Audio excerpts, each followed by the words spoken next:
All right, let's listen to a little of this. Let's see if I can get the audio on in here. We're seeing it in basketball. Athletes can go longer now, and he's one of those guys that takes time, takes care of his body and everything, and you're seeing the result of that. Yep. But again, we're only a round and a half in. Buckley's got to settle. There it is now. Thompson's down again.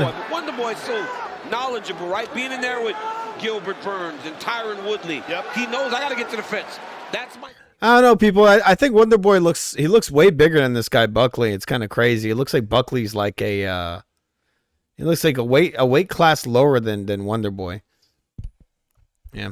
He looks like a lightweight. Looks like a damn lightweight almost. He's a muscular guy, but you can tell he could probably, if he cuts some of this muscle, he can go down in weight. Right now we got a battle going on. We got Wonder Boy he's got Buckley's back to the cage, just hitting him with some nice short shots. There's a teep kick to the face from Wonder Boy. Wonder Boy's face is covered in blood.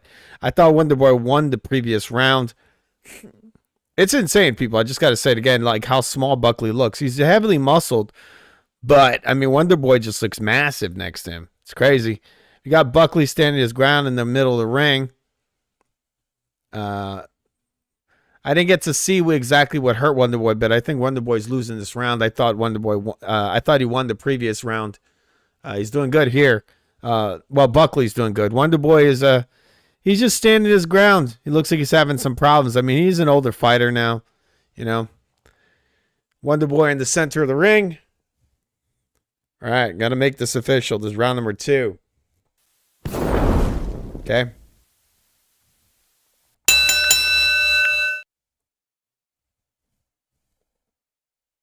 All right, where the hell's my music?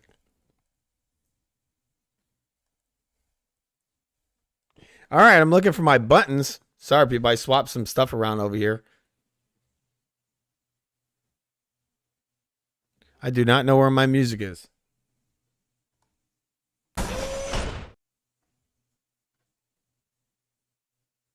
All right, I'm going to have to move some stuff around.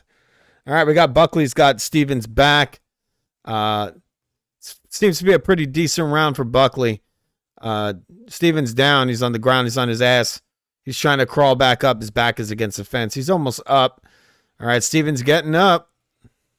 He's back to his feet. His back is being pressed to the fence. I guess I'll play this.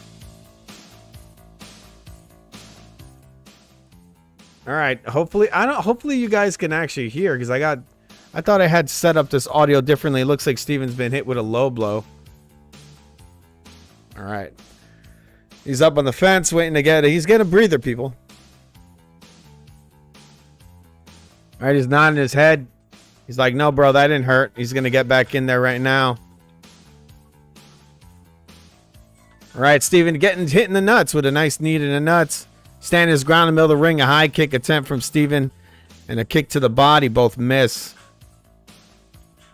All right. Steven with the nice little leg kick there. We got Buckley coming in.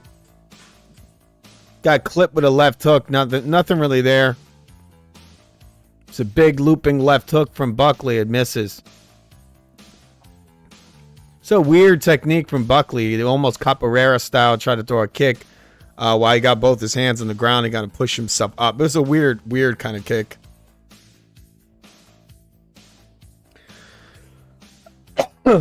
Round started out well for Buckley. Now Steven seems to be taking it back, but he's not landing much. It's a big Buckley coming in all wild. All right, we come to the end of that round. All right, I'm going to score this. They've gone to commercial break.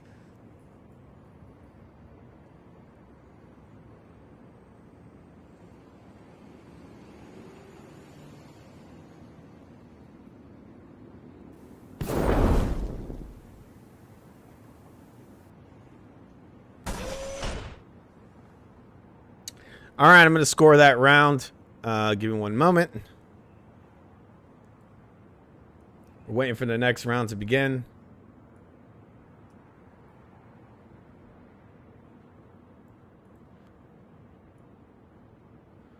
All right.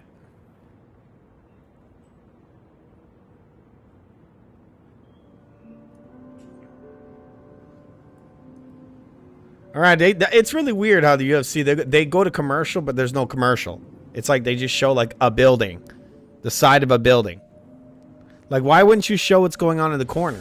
Season 8 of Dana White's Contender Series has just a few weeks left. It sure has delivered thus far. The series that has launched so many UFC careers continues this Tuesday. Don't miss the action live and exclusive on ESPN Plus at 8 p.m. Eastern. You know what's surprising? All right, both men in the middle of the ring. Steven eating a straight right hand there. Not too good. He's eating a pretty clean shot there. Steven throwing a head kick. Missing. Buckley pressing in. Very aggressive. But again, the guy looks tiny. I don't understand why Steven's not taking it to him. Looks to be a smaller man. Buckley throwing two short right hands.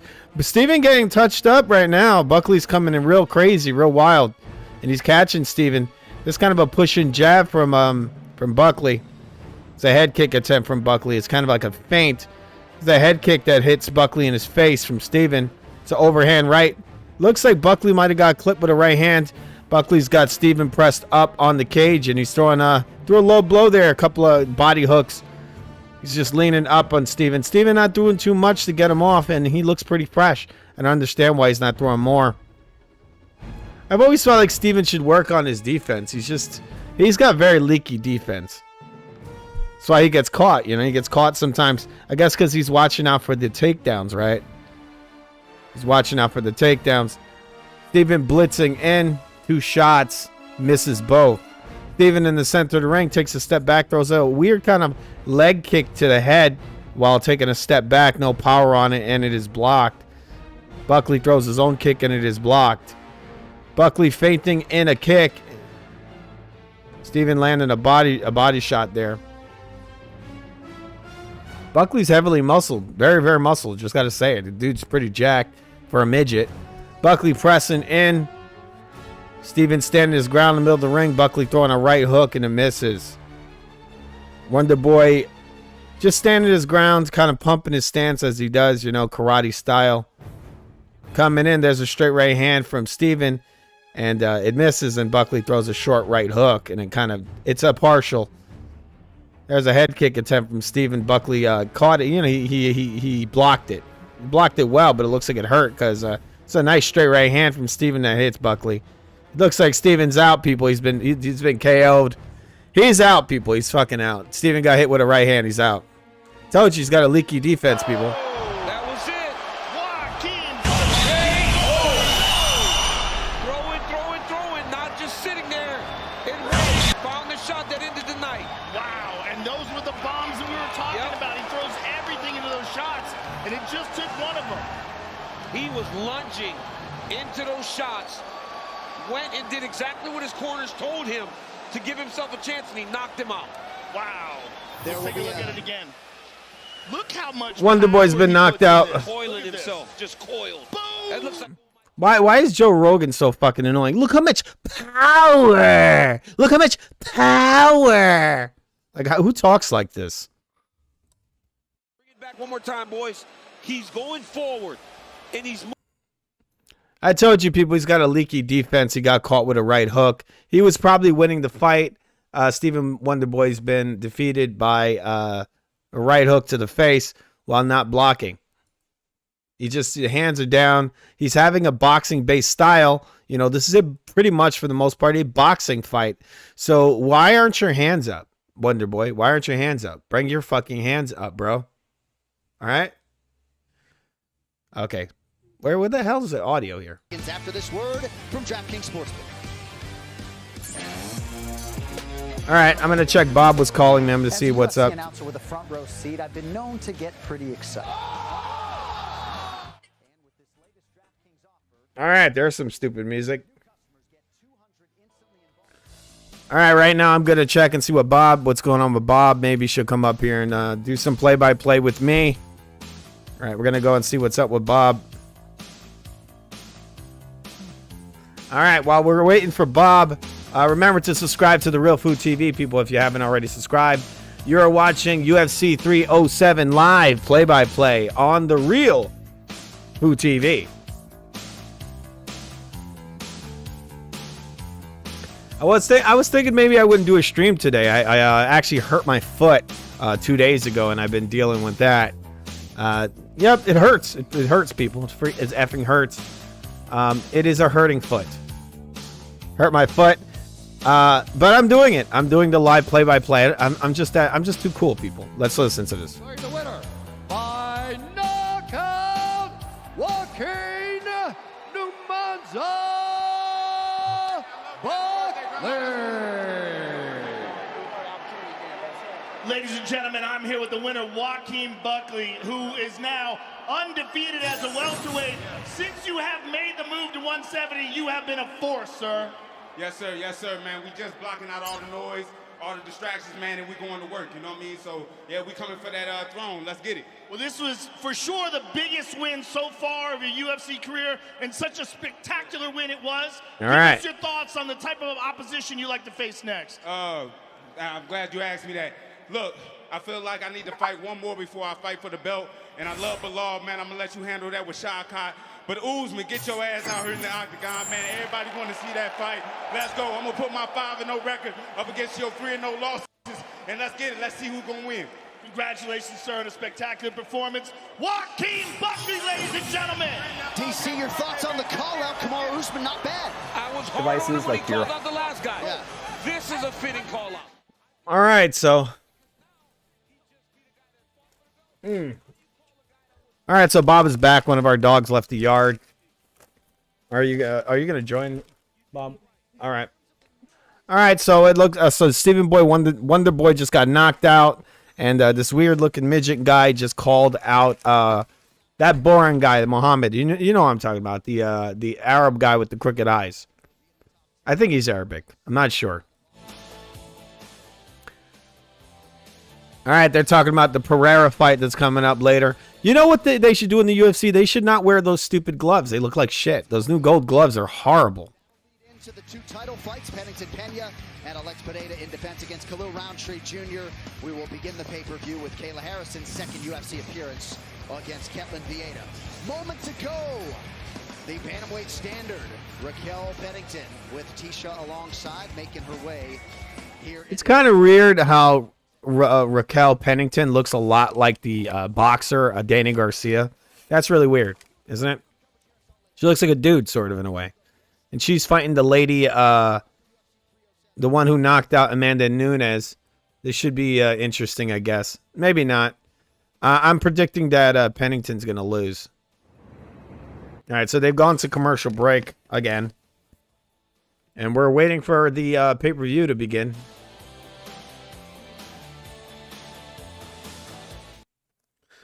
All right, so the pay-per-view is going to start. Here's the opening. I can't show it, or they'll kill my stream immediately.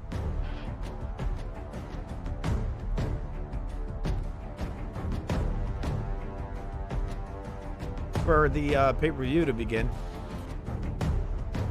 All right, it's going to start up. We're waiting. I'm eating a sandwich. Sorry.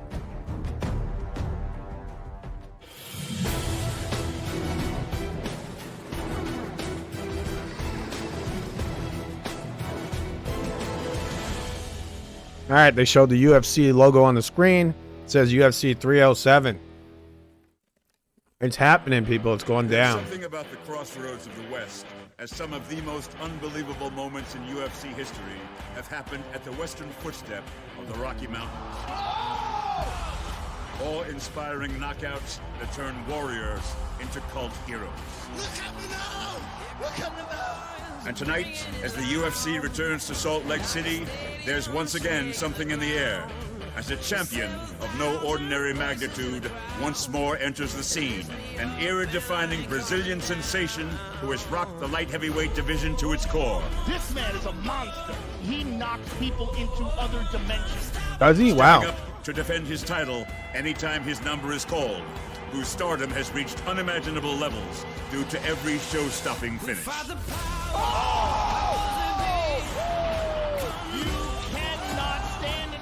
The thing about Pereira is that what my issue with him, I think the guy's amazing. You know, he's a big, strong striker and all that. But he's got very leaky guard, extremely leaky. And the guy he's fighting tonight is no joke. God of War himself. 5 straight wins, 4 by knockout. Oh! This is a serious light heavyweight on the rise. a lethal striker who makes men crumble upon impact. Roundtree folds him. Menacing, hungry, who brings an onslaught of relentless firepower. Round 1, 2, 3, 4, or 5.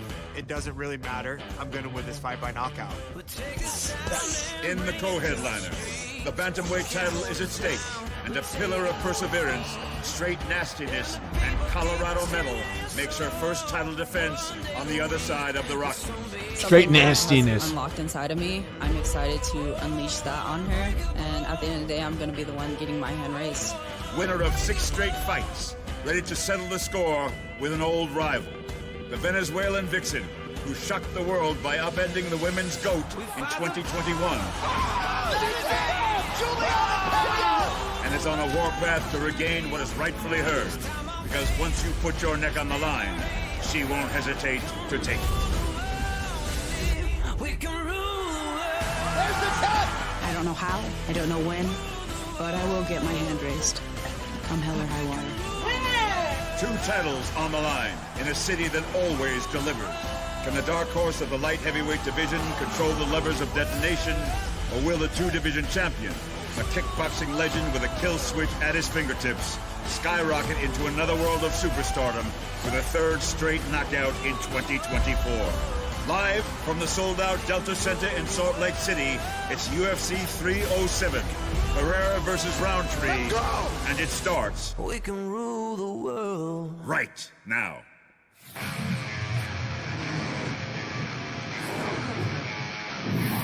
All right, the event's beginning, people. I'm eating my dinner. Sorry about that. Salt Lake City for the 3rd successive year. The Octagon has touched down in the great state of Utah, and with a pay-per-view offering that qualifies as must-see TV. Utah is the state of sport, and tonight, these Salt Lakers and fans around the world will see if a sport-altering champion can turn back a power-packing challenger who can change his life forever. Live from Delta Center here in Salt Lake City in the United States of America. This is UFC 307, Pereira versus Roundtree Jr.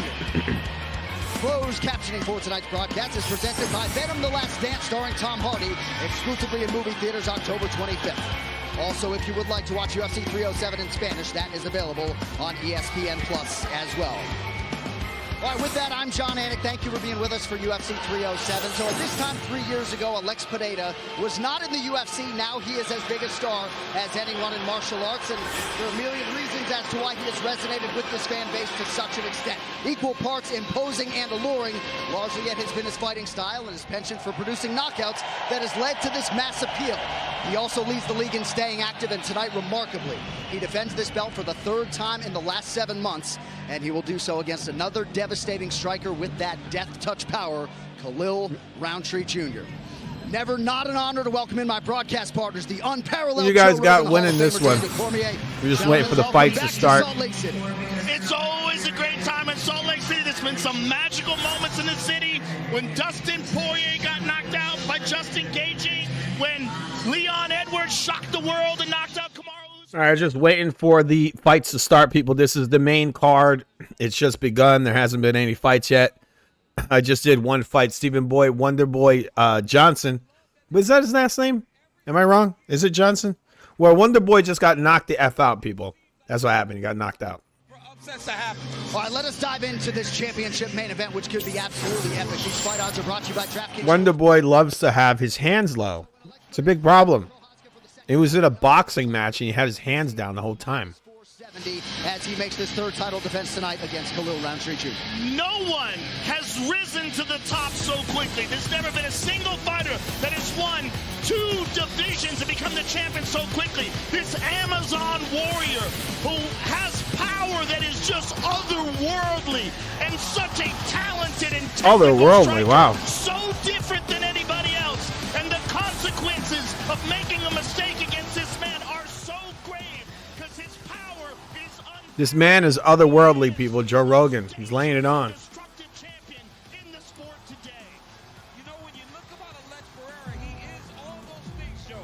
But there is something to be said about overcoming adversity. This is a young man that went through it all, lost his father at a very young age, fell victim to the streets.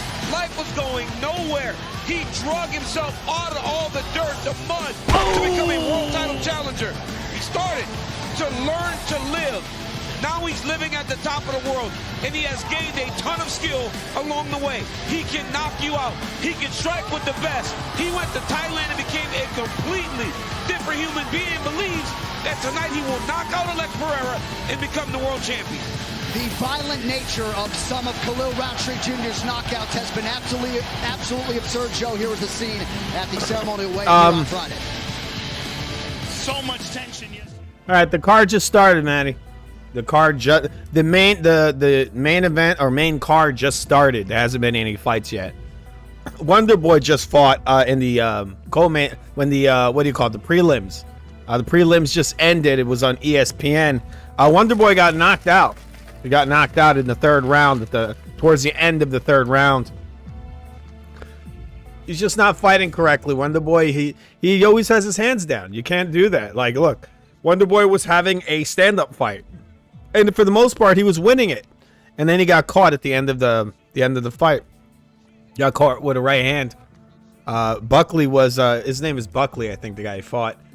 He was going for it, and Wonder Boy was moving back with his hands down. He got clipped with a right hook, and he was out. He was down on his face. He wasn't completely knocked out, but he was hurt enough where he went down on his face and didn't get up. Nunes from the opening bell got her back and strangled her. She believes this title is hers, and she thinks she can run through Raquel Pennington and reclaim her throne and once again become the bantamweight champion of the world. It really is crazy to think back to the 18th season of The Ultimate Fighter when they were roommates and friends. Now they can't stand each other.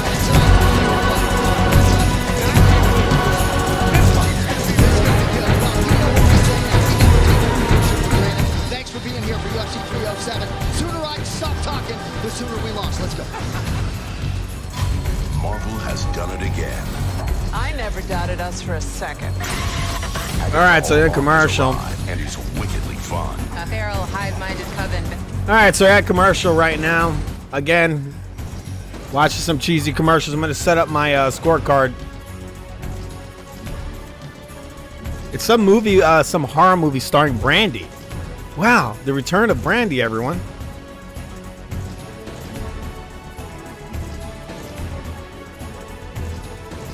All right, so we got Sentient Flapjack. Great play-by-play and commentary, as always. Thank you, Pancakes. All right. We're waiting for the fights to begin. This has been going on for a while, people. There's nothing happening. Where the F are the fights? But if you're just joining us, remember to subscribe to The Real Food TV.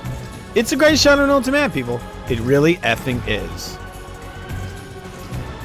Obviously, this is live play-by-play. This is our live play-by-play show. We do this every time there's a fight or a card that's actually worthy, or that there's, you know, a fight worth watching or a card worth watching.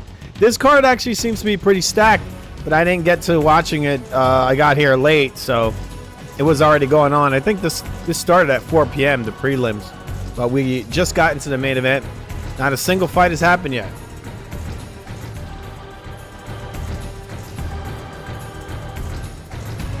All right, we got Roundtree. I got that if that's his name. He's now entered the arena.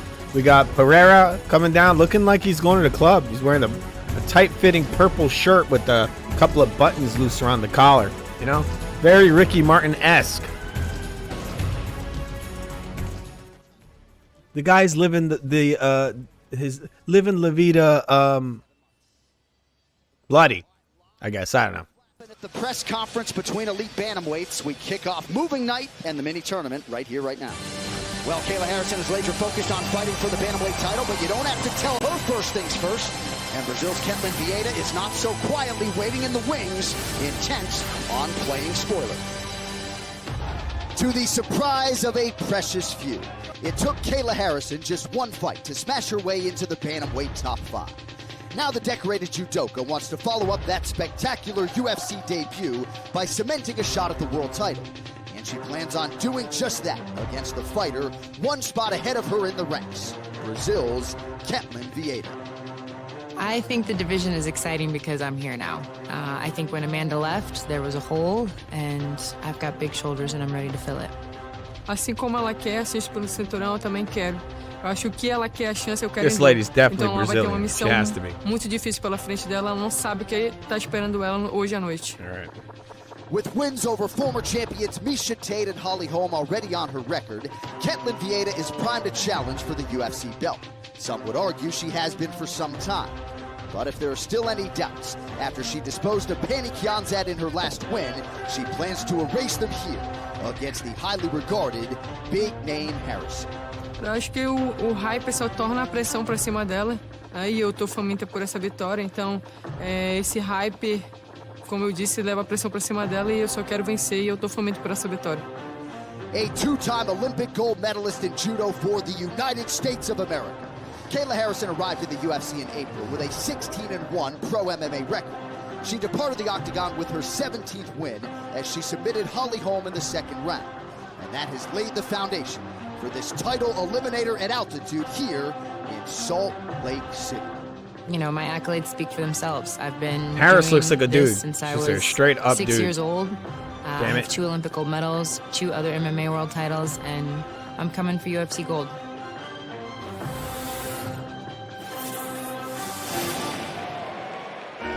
Two-time Olympic gold medalist Kayla Harrison believes Salt Lake City is where she writes her name in ink to be next in line for the Bantamweight Championship. Yesterday, the judoka was walking off the... All right, so right now I'm filling in the scorecards. I'm getting that in here, locking it all in in preparation for the fight. All right, let's listen to a little bit of this. Hopefully, if the music goes on, I'll have to turn off the audio for the card. They'll kill the stream as they'll have a copyright hit. Didn't see was the way she lit up yesterday when she spotted her children backstage. As soon as we wrapped up our interview, she ran to embrace them. So the motivation to be the very greatest is certainly there. Tonight, it's all about seizing the opportunity. All right, they're playing some music. Harris is coming to the ring right now. Or Harrison. Kayla Harrison. All right. She's almost here. She's heavily muscled, man. She's jacked. She's jacked. She's taking off her shirt right now. She's got a very muscly body under there. It's pretty gay. Pretty gay, people, if you're into her. Yep, got a weird kind of like braided hair. It looks sort of like an oven, you know, like those electric skillets. That's what she's going for, the skillet look. All right, they're patting her down. Got to make sure she doesn't have drugs. Right. She's just about to get in the ring. This lady is effing jacked, people. She is dangerous. She's a dangerous lady. She manhandled Holly Holm in her previous fight. I think she's an Olympian. I don't know. All right, she's entering the ring. She's slapping herself in the face. She's screaming. She's doing it all, people. Now she's running around. She's pretty short, but very muscly and very manly looking. That this woman is going to become a star. Just look at the size of her. Yeah. So, dude, she was doing judo at like 170. Oh, nobody thought she would ever get to 135. Well, and promotionally, after she submitted Holly Holm at UFC 300, a lot of people thought they would give her a title fight. Good on the UFC making her handle this number 2 ranked contender. We'll see what Ketlen Vieira can do about it. All right, so we have one half of this fight in the ring right now. Now her opponent, Harrison's opponent, is entering the ring. She's coming in. She's now walking to the ring with a very deep British, well, not British. She has a Brazilian accent. Very, very deep. I mean, is everybody Brazilian in the UFC? What is it, like 99% Brazilian? Ketlen Vieira, she fought Raquel Pennington to a split decision January 2023. Had she won that fight, maybe she'd be the world champion, but a lot of nerves that have accompanied past training camps are no longer there. She has been fueled by Jose Aldo alongside and really came out of her shell at the press conference. We'll see if she can spring what would be a monumental upset tonight. Well, if Ketlen Vieira has an advantage, it is on the feet. She is a very good striker, and this is the area of the game where Kayla Harrison has not reached the same level of proficiency that she had when it comes to takedowns and submissions. Kayla is a grappler by nature. That is what her career is built on. That's judo Olympic gold medalist twice. But Ketlen Vieira has an advantage standing. It's can she keep it standing? If she can, I think she has a very good chance in this fight. She has a tremendous amount of experience at a high level, as you said. Split decision loss over Kat Pennington. Won a split decision over Holly Holm. Yeah. Won over Misha Tate. Kat's gotten Sarah McMahon. Yep. Very, very high level experience. And she said those experiences, Joe, will... All right, I don't understand why this just turned itself off, but I didn't want that. She goes, I know she's a good grappler, but I have the advantage everywhere else. She said, I've been here multiple times. She said, I know this is an opportunity. But what's lost on most, John, is that impact that she's dealt with this week that is unseen in most instances when you're ranked #2 in the world fighting someone that's only fought in the UFC one time. Very good Believe in All right. your volume has been a focus of Ketlen Vieira's whole career. We'll see the commitment. All right, so we got both women on the ring right now. Ketlen is 33 years old. Kayla is 34. Both fighters are 5'8", same weight. Reach advantage is for Ketlen. She has a 68-inch reach. Kayla has a 66-inch reach. That's not a good thing for that's not a good thing here for Kayla. Kayla because she's fighting a striker. You know, all the strikers really got to do right now, and they're saying she's a decent striker. She's just gonna have to get distance and walk Kayla into shots. That's really that's her road to victory, and use lateral movement in order to not, you know, get caught with the single legs and the double underhooks, which is most likely what she's going to be trying to do. Kayla's going to be walking into shots. So you know, this lady, it's Harrison's going to be walking into shots. It's Kayla. I forgot her name. I already forgot her damn name. They're calling the fighters. Let's hear this. 8 inches tall, weighing in at 136 pounds, fighting out of Coconut Creek, Florida. She is a 2-time judo Olympic. All right, it's Ketlen's job to walk Kayla into shots. That's all it is. That's really a road to victory. Use that lateral movement. This is important. A lot of people don't know that, people. You got to use lateral movement on a fucking wrestler because she's going to be shooting in. If you're not going straight back, it's going to be harder for her to get taken down. Introducing her opponent, fighting out of the red corner, a mixed martial artist holding a professional record, 14 wins, 3 losses. She stands 5 feet 8 inches tall, weighing in at 136 pounds, fighting out of Manaus, Amazonas, Brazil, presenting the #2 ranked UFC bantamweight contender in the world, Ketlen Vieira.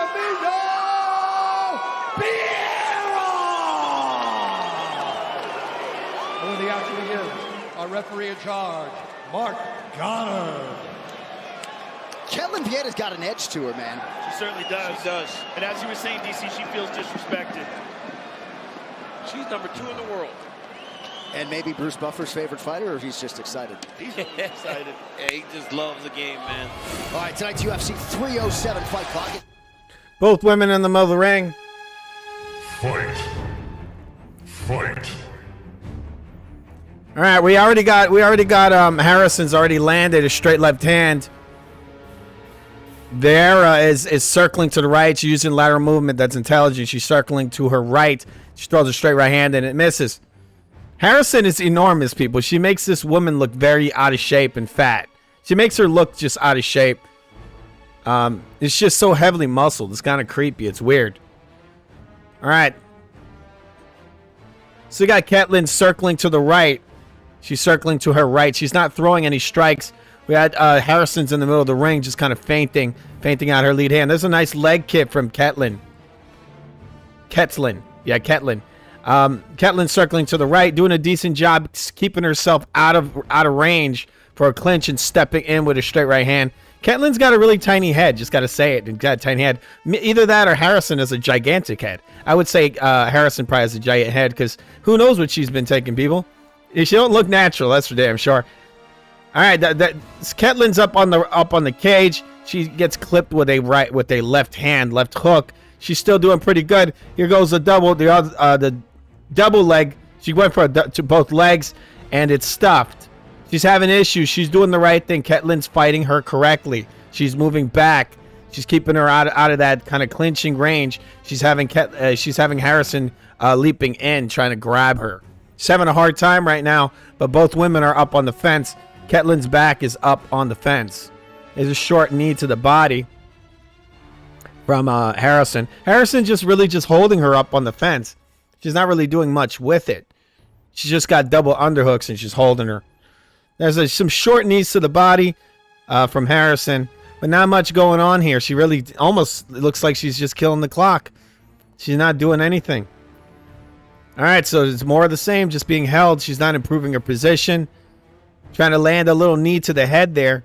Harrison tried to land a little knee to the head while she's clinched up with Ketlin. Has Ketlin's back, so she's pressing Ketlin up on the fence. You got Ketlin just landing some little punches to the body, you know, little touch, not big punches, just kind of short little compact punches while she's pressed up on the fence. Not much going on so far. All right, so we got Ketlin still pressed up on the fence. She hasn't improved her position. They're going to give this round to Harrison if she continues, you know, with this, even though she's doing nothing but killing the clock. But Ketlin does not want to explode out of this position. She's just content with being here. It's weird.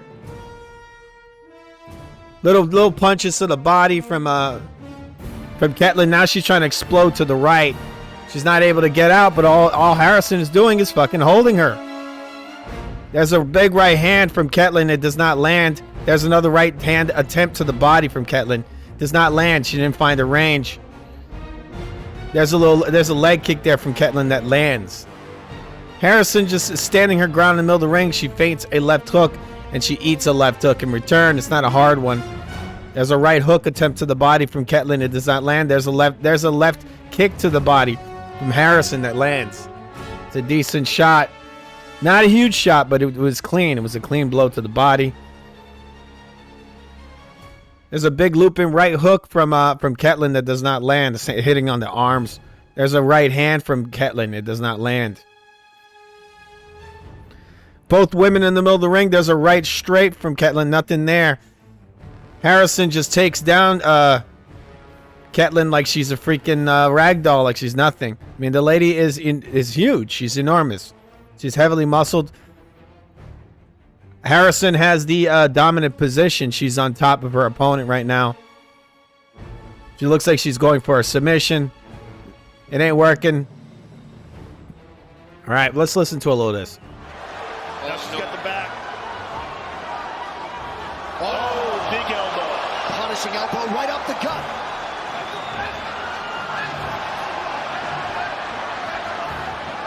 Damage being inflicted right in front of Vietta's corner.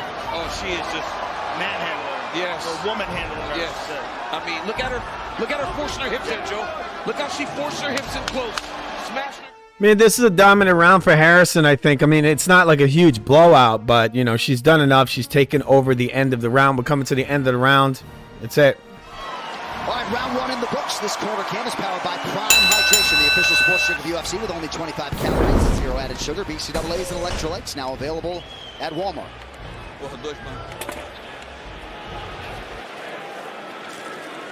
I'm going to put my scores in. Calm down, calm down.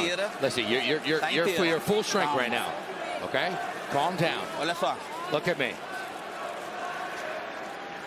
Okay, she only came to shoot. Up. There they go. Just watch out. Just relax. Just think of your breathing. Right here. Caitlin ran a very nice kick to the body there. There's a left hand first in the takedown. And look how beautifully she accomplished that. And on top, just dropping elbows down. They're not elbows. Those were punches. I don't know if Joe Rogan knows the difference between a punch and an elbow. Did you forget? All right, we're going into round number 2.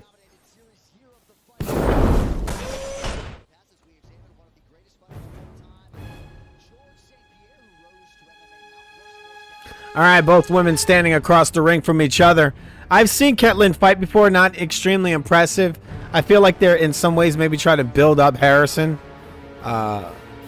Because she's fighting a woman that, you know, she's fighting these women that she can very easily manhandle. All right, so we got Harrison coming in, stepping off the line, just slipping left and right. Big old winging right hand from Vieira.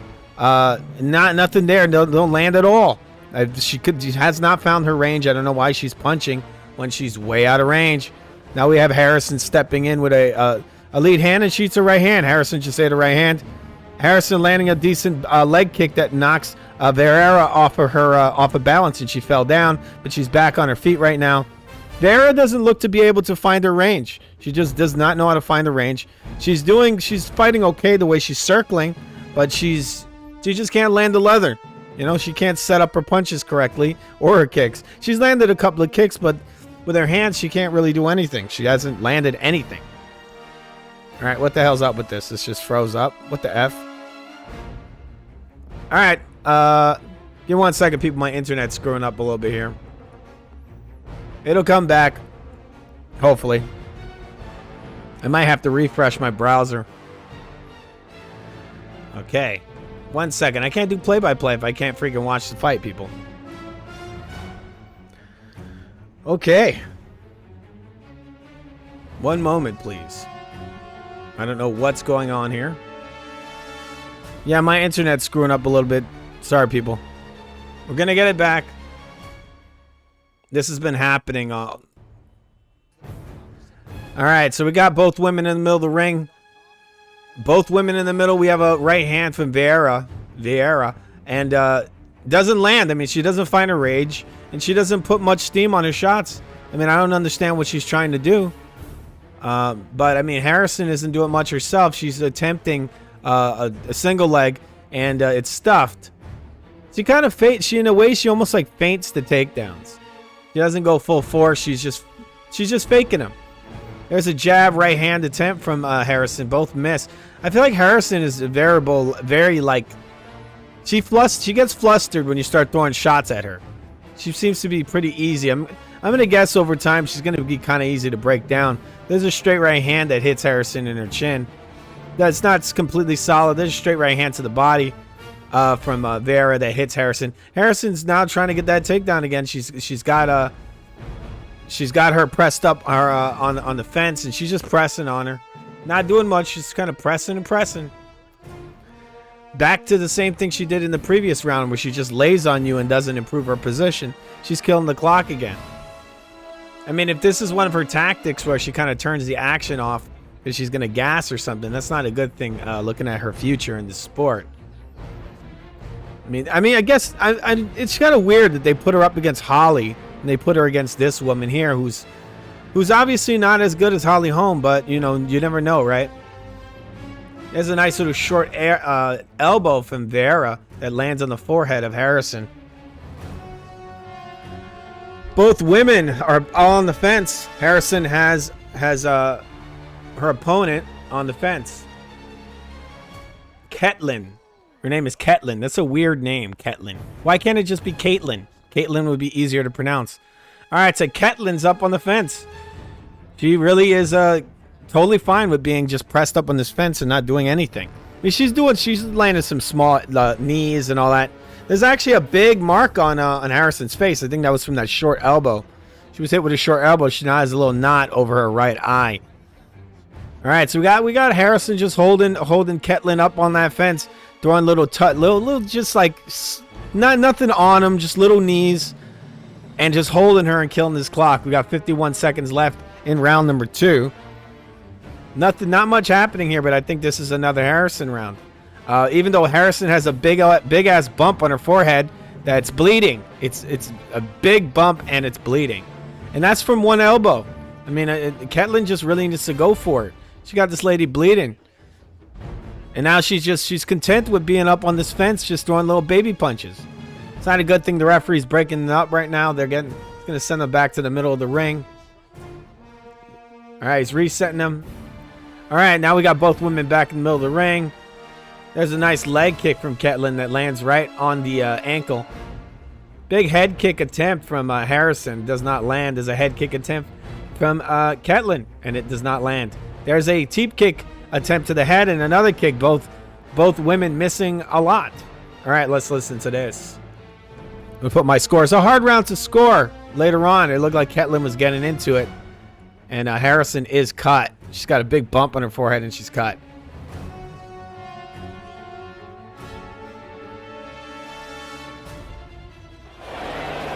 You gotta land your left hand. You gotta, if you have to shift into it, you gotta touch it with your left hand. You gotta punch it with your left hand. Yeah, it was a short elbow that hurt Harrison. Near that cage, you're kind of letting her off the hook, right? You gotta punch your way in and inside low, right? You gotta flash the 2, inside low, get her off balance with that, right? Knock that leg out. And if you see, okay, if you are 2, okay? You mistake right now for 22 or 26. Leave your 1, 2 and take it down, okay? Yeah. And it's a pivot. He almost got that knock completely wrong. Season 8 of Dana White's Contender Series has just a couple weeks left, and it sure has delivered thus far. The series that has launched so many UFC careers continues this Tuesday. Don't miss the action, live and exclusive on ESPN Plus at 8 p.m. Eastern. So the cut man, Scott Ream, one of the very best. All right, we got both women standing across the ring from each other. All right, we got Harrison looks very, very focused. She looks like, you know, you cut my face, you give me a big-ass bump. All right, both women embracing in the middle of the ring. There's a big leg kick from Harrison that drops. It's on the leg.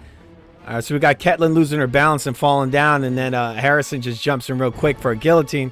It's not really there. She doesn't get it. Ketlin just kind of shaking her off. She's back in the center of the ring again. I mean, she has a lot of opportunity. There's a left hook from Ketlin that lands. Not much on it. And then Harrison throwing a leg kick, and it misses. Harrison, not the most amazing striker, but, you know, even though she's enormous and super strong looking,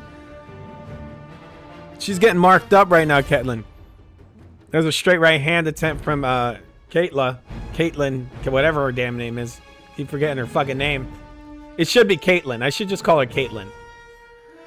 All right, so we got Caitlin circling to the right and not doing anything, just kind of circling. And she's very inaccurate.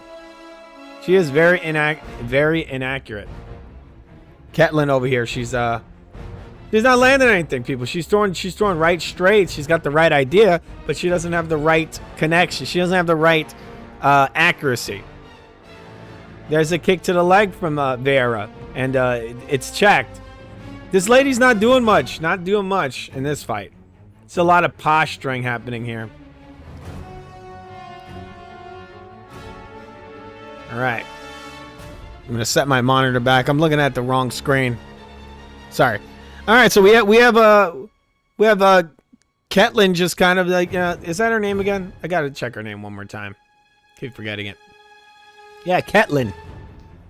All right, so we got Ketlin throwing more leather, a lot more leather than Harrison, but she's doing a great job of not landing anything. Harrison grabbing her, trying to go for underhooks. She's got the underhooks. Harrison's got the underhooks, and she has Ketlin pressed up on the fence. And here's another takedown. Ketlin's down on her ass again. We're gonna see if she can get back up. We got Harrison on top doing a lot of nothing, just kind of laying on her. All right, we got a full guard position here from Harrison. She's trying to rain down shots right now. She's landing kind of like a forearm. She's postured up and she's jumped back in. This looks like this is going to seal the deal. Harrison holds this for the rest of this round. It's over. She's going to win. So, I mean, it's Ketlin's job to get the F up, people. She's got to get the F up. She needs to be all the Ketlin she can be, man. She's not doing much. She's kind of laying in this position, down on her back, not improving her position. There's a short elbow from Harrison. She's kind of, on the back too. She's landing that coming down because she's in that postured up position. Not good. You don't want to eat those kind of elbows.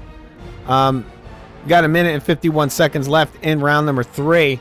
This is the moment of truth for Ketlin here. She better be, she got to get the F up. Come on, bro. You got to explode out of this position. All right, it looks like she's trying to it's like a triangle. It looks like Ketlin's trying to lock in a triangle. She's not even close to getting it. Her head is pressed up on the fence right now. She's eating baby punches. Harrison is landing the baby punches. She's a massive lady, man. What the F? She can't land some bombs. Look how big. Her fucking muscles are bigger than most men. Oh, nice elbow from Harrison. She coming down. She's angry because of what I said. That's what it is. She can hear me. We have a psychic connection, people. It's true. All right, so we got Ketlin trying to get up. She's trying to crawl the fence on her back, you know, trying to crawl back up. You ever played Undisputed, the video game? You know, like that. She's trying to crawl back up. All right, got 56 seconds left in round number 3. Most of this round's all been Harrison. She's taking it over. Now she has a full mount. Harrison has a full mount. We're going to see what she does with this. Not a lot so far. Kind of just throwing baby punches, more baby punches. Oh, here comes another punch, a real punch attempt, and it is blocked. Harrison on top. She's in the full mount. She's kind of tied up right now. Tied up. She's even inaccurate. She's inaccurate with her strikes, even when she's in a effing full mount. What the hell is this crap? Okay, we're got 22 seconds left. The lady lost the full mount. Harrison lost the full mount. Like she had the lady, and she just couldn't land a hard punch while in a full mount. It's weird. You know what's going to end up happening? They're probably going to try to pair this Harrison woman up against Amanda Nunes. And Harrison better hope she gets Amanda Nunes down, because I think Nunes will knock her the F out in one round if she can't get her down. All right, we come to the end of the fight. Nice to see them show some mutual respect there, but all indications are that Kayla Harrison has done enough to take that number 2 ranking and perhaps set herself up for her first UFC championship opportunity. This replay is brought to you by Monaco, the official canned cocktail of the UFC. 2 shots in everything. Right here you see Kayla Harrison, left hand to the beautiful takedown early. Dominant to end round 1. Inside leg kicks were very good for Kayla Harrison. Then another left hand right into that shot. Nice elbow and tight by Ketlin Vieira. Here's a takedown in the 3rd period. Takedown by Kayla. Ground and pound by Kayla Harrison. Ultimately dominated that 3rd round and will win the fight.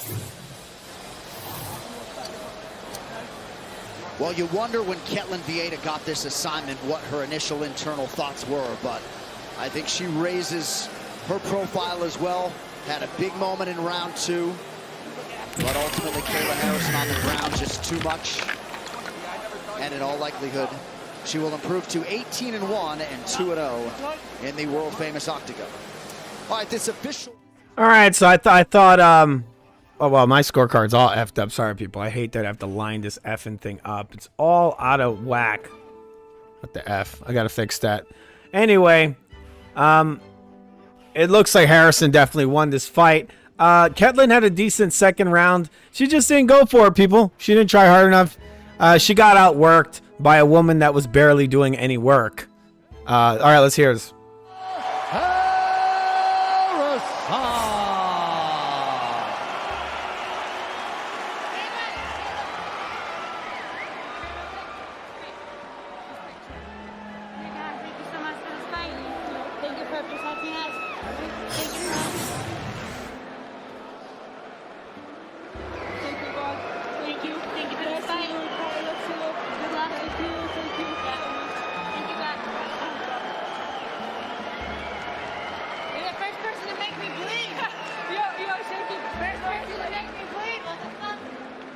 Congratulations, Kayla.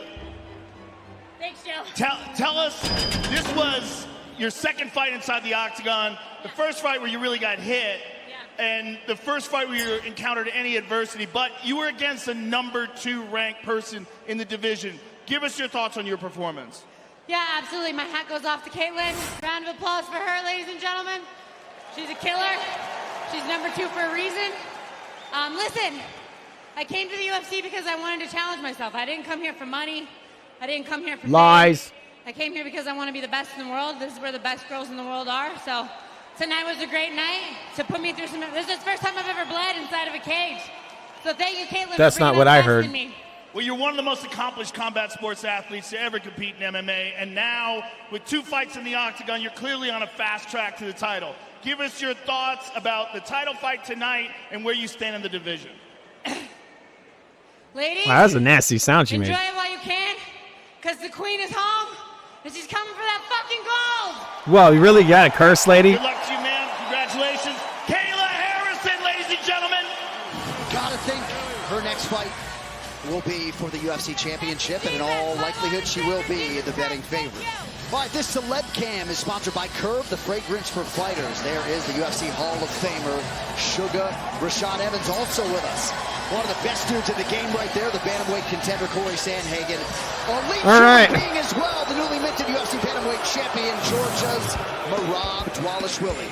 All right, speaking of Georgia, coming up next, big things at 185 pounds. I'm afraid to ask Roman Dolidze a bad question in our fighter meeting. The Eric Nicksick-trained fighter is no nonsense. Methodically, he has realized UFC success across 2 divisions. All right. But he is a middleweight, and he is ready to contend in this division. And what a chance he has to make a statement here against a man who draws a lot of eyeballs. Kevin Trailblazer Holland. He talks the talk and walks the walk. He entertains. He finishes fights. As such. All right, so we got Kevin Holland in the back, shadow boxing. In a very, I guess, okay shadow boxing, not the best technique. He's a decent striker. He's throwing some punches in the back. They've gone to commercial again. We see a commercial here with Dana White. He's got that dude, the guy that played Bane in the Batman movie. He's in Dana White's office. I don't know why. And he's supposed to be Venom, I think. It's weird. Like, why is this commercial happening? And I don't even know what they're selling. What are they selling? And I can win too. Is it an advertisement for the Venom movie? I just need you to give me some cash now. I'm gonna give you 5 seconds. I'm gonna give you a week. No, don't do that. 5? We're Venom! We eat your face. Not the face. I'm gonna leave. That's probably a good idea. You're very handsome. I know. Oh! Believe what just happened. What the? Dana, he's a monster! What did I tell you? You lunatic! Let go of him! He's literally not human! Get out of here. Thank you. This is a lot of gambling money. This never happened. Let us return to the casino. Beat it, you freak. Ka-ching! UFC Dana White is a 307. terrible actor. Pineda Terrible. versus Roundtree Jr. is brought to you by. All right, we've gone to, I guess, commercial. We're waiting for the next fight to happen. Last fight, not very good. Harrison, not looking amazing, looking very vulnerable to strikes. Definitely strikes. Her takedown game didn't seem too good either. She wasn't doing too well closing that gap. She wasn't closing it fast enough. And when she got a hold, she had big issues taking this lady down. You think with her background, she would have had an easy time putting this lady on her back, but she didn't, which once again is a terrible, terrible sign for her future in the sport. She's going to have to tighten that up some more and definitely tighten up her defense and her striking. Visit UtahSportsCommission.com and see why Utah truly is the state of sport. All right, moving.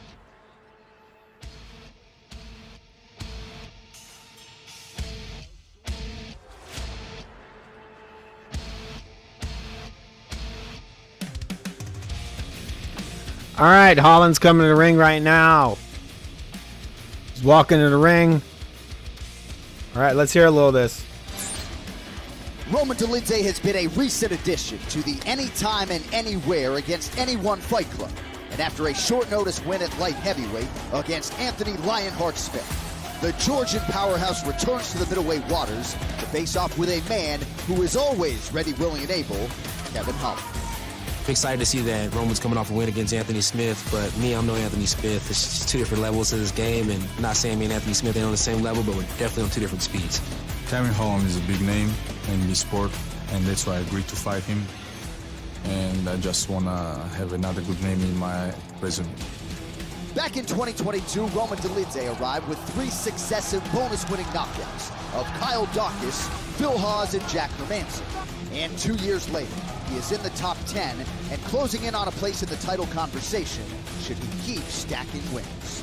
I have not so much fights till decision. I don't know, people. That guy's got a pretty strong accent. That sounds very Ivan Drago-esque. And he has like a big, thick black beard. That's dangerous stuff. He's also got a full chest of hair, people. Very manly, very Burt Reynolds-esque. Obviously, he's going to beat Holland. Holland's like, he's got clean-shaven kind of look. He's got a beard, but it's kind of like it's not a good beard. He has a very squeaky voice. He almost reminds me of like a black Deadpool.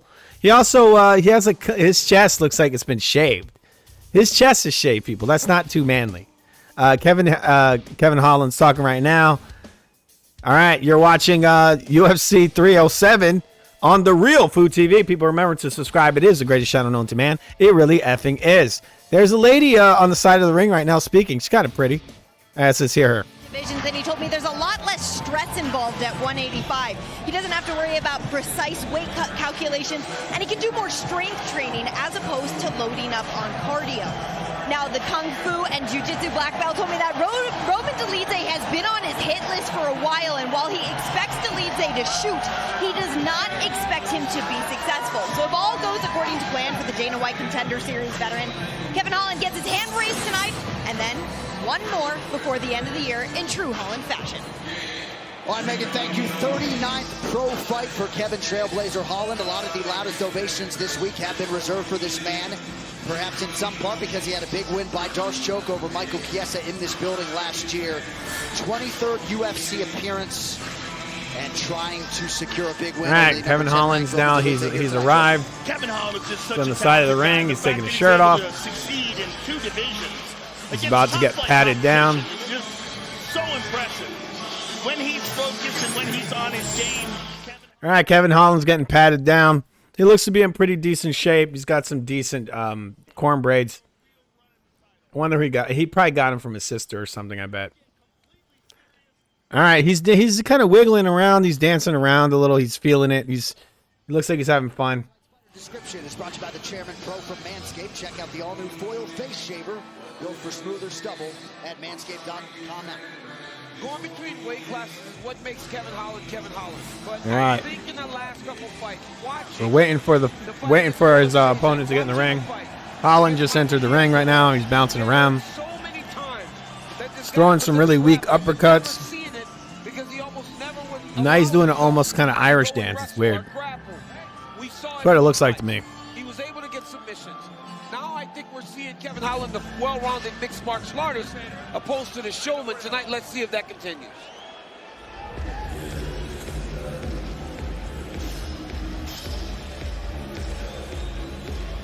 All right, this guy's music sounds a lot more intimidating. These Spider Walkouts are brought to you by True Classic. Head over to True Classic's Instagram and comment UFC 307 to get free store credit tonight only. So here is Roman Dolidze, 11th UFC appearance. Undefeated at light heavyweight, 4-3 at middleweight, coming off a big win over Anthony Smith. Back to the middleweight waters here tonight, DC, and a big opportunity for him to make a statement against Kevin Trailblazer Holland. Massive opportunity for Roman Dolidze to continue on his path towards trying to become part of the elite of the division. You know, Dolidze is one of those guys that is willing to fight anybody, anytime, anywhere, regardless of the weight class also. Was at 205 to fight against Anthony Lionheart Smith. Got a victory, but now back at 185 where he continues his journey. He said, I know Kevin Holland is unpredictable, but he also said, I'm unpredictable. He told MMA Junkie, I'm a grappler, John. I just haven't had to show it. He feels like tonight he'll have to show it and thinks he can submit Kevin Holland for his first UFC submission tonight in the Octagon. That would be pretty spectacular. And there is just something about these dudes from the country of Georgia. I'm telling you. The endurance and the work ethic. And if you watch the Countdown show, you saw that this man made those poor camera guys follow him up the mountain when he was training. He's an animal and just an incredibly talented fighter. But the fact that he is a real natural 185er who can never make... All right, so we got both fighters in the ring. We got Roman and Holland.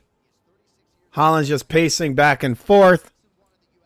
All right, they're gonna call out the fighters right now. Let's hear this. I am a middleweight. This is the division in which he thinks he can make a run. All right, Tail the Tape is presented by V-Chains. Be better, earn rewards for sustainable choices. Dolidze, the slight underdog tonight, is 36. All right, so we got it. Roman is 36. Holland is 31. Roman is 6'2". Holland is 6'3".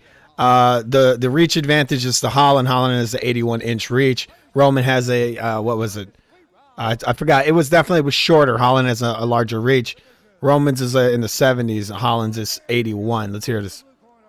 A Kung Fu fighter, holding a professional record, 26 wins, 11 losses, 1 no contest. He stands 6 feet 3 inches tall, weighing in at 185 1/2 pounds.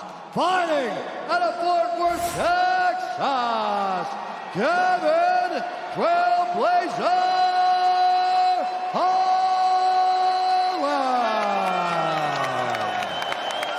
And now, introducing his opponent, fighting out of the red corner, a mixed martial artist holding a professional record. 13 wins, 3 losses. He stands 6 feet 2 inches tall, weighing in at 185 1/2 pounds. Fighting out of Batumi, Georgia, presenting the number 10 ranked UFC middleweight contender in the world, Roman Dolidze. And when the action begins, our referee in charge, Jason Herzog. One of 2 pay-per-view main card assignments for the great Jason Herzog. Luciana Andrade is with us as well. Kevin Holland was to face... Fight. All right, both men standing in the neutral corners are about to meet in the middle of the ring. Both guys touch gloves. All right, we got Roman in the middle of the ring, just taking small steps forward. He's pawing out his lead hand, coming in real slow, very herky-jerky kind of movement. Kevin Holland is circling to the right, hands up high, open palms, comes in with a leg kick. Very obvious. He's telegraphing his shots right now, Holland. Holland standing his ground, faking a leg kick. Nothing there. Left hook from Holland. Nothing lands. Fake kick from Roman. It's like a feint. Not a very good feint. These guys are completely out of range. When you throw a feint, you want it to be a minor movement. You don't want to throw yourself out of range or off balance when you do your feints. They're both doing that. They're throwing these feints that leave them vulnerable to being hit. All right, so we got Roman stepping in. Holland just taking steps back. Roman taking that step back. Holland throwing a lot of feints. Both guys just throwing a mess of feints. Nothing landing. Holland throwing a jab. Does not land. Holland throwing the halfway shots. Nothing on any of this. If I was Roman, I'd load up. There's a nice leg kick from Roman. Holland catches his leg. Looks like he was going for an ankle pick, as Tony Ferguson would say. Holland throwing basically baby touches. There's no steam on any of these shots here. All right, Holland circling to the right with his hands up. He's not really circling and firing. He's just circling. There's another fake leg kick from Holland. He doesn't put it. There's a nice right hand from Holland and left hand. The first 2 don't land. The third one did land. There's an uppercut from Holland. Just big wild shots from Holland. He might get clipped with something. Holland leaving his hands very low. And he's swinging. He's swinging for the fences and missing big time. Holland takes in some steps back. He's standing his ground. Roman is pressing in very slowly, just in inches by inches. He's coming in. Doesn't really take his head off the line much. He just kind of moves in inches with his head right on the line. All right, so Holland's been taken down. Roman has him down. He's in a full guard. He's trying to improve his position. He looks to be pretty aggressive on the ground, trying to improve his position. Holland's not doing much yet. He's just kind of tying up his arms. Holland getting rained. It's kind of a touching punch. Nothing on these shots. Roman just raining down little touch punches. Not much of anything. He looks like he's just holding Holland here for the most part. Nothing's happened yet. No shots, nothing. Just a full guard. Roman's on top in the full guard. Holland is holding him. Just holding him. He's got a body lock on, holding his head. Just trying to avoid these shots. It looks like he's pacing himself for the long haul. Holland, he knows he's been in a good amount of fights. He knows how to pace himself. Holland's basically just focusing on blocking. That's all he's doing. He's not even trying to get up. We have 1 minute and 55 seconds left in round number 1. I would think Holland should probably do something.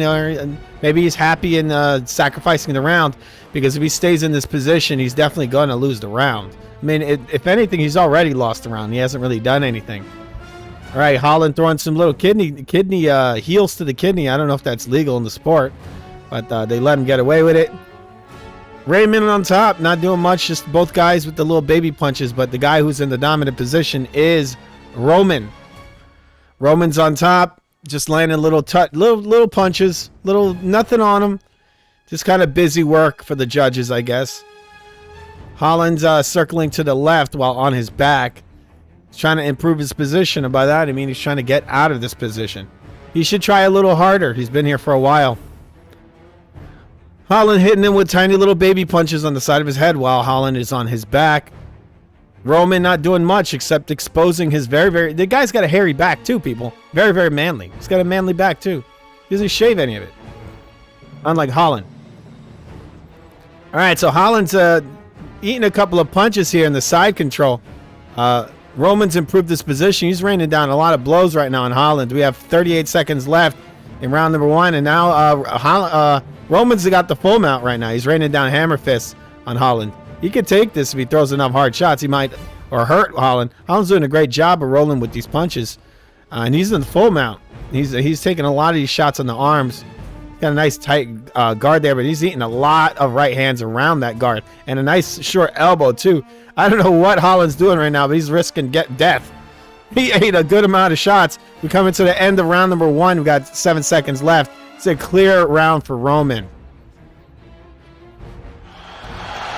And he will survive. It's a rib. All right, this corner cam is powered by Prime Hydration, the official sports drink of UFC with only 25 calories, 0 added sugar, BCAAs, and electrolytes, now available at Walmart. Tell me. Rib, okay.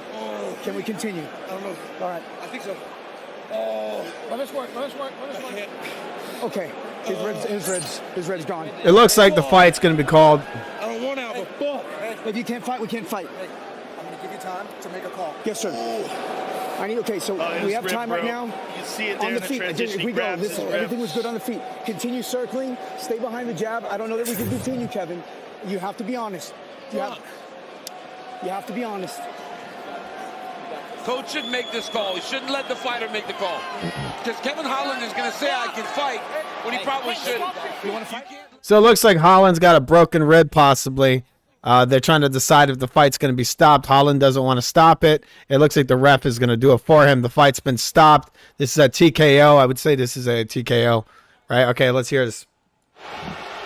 So Bob Perez doing the right thing.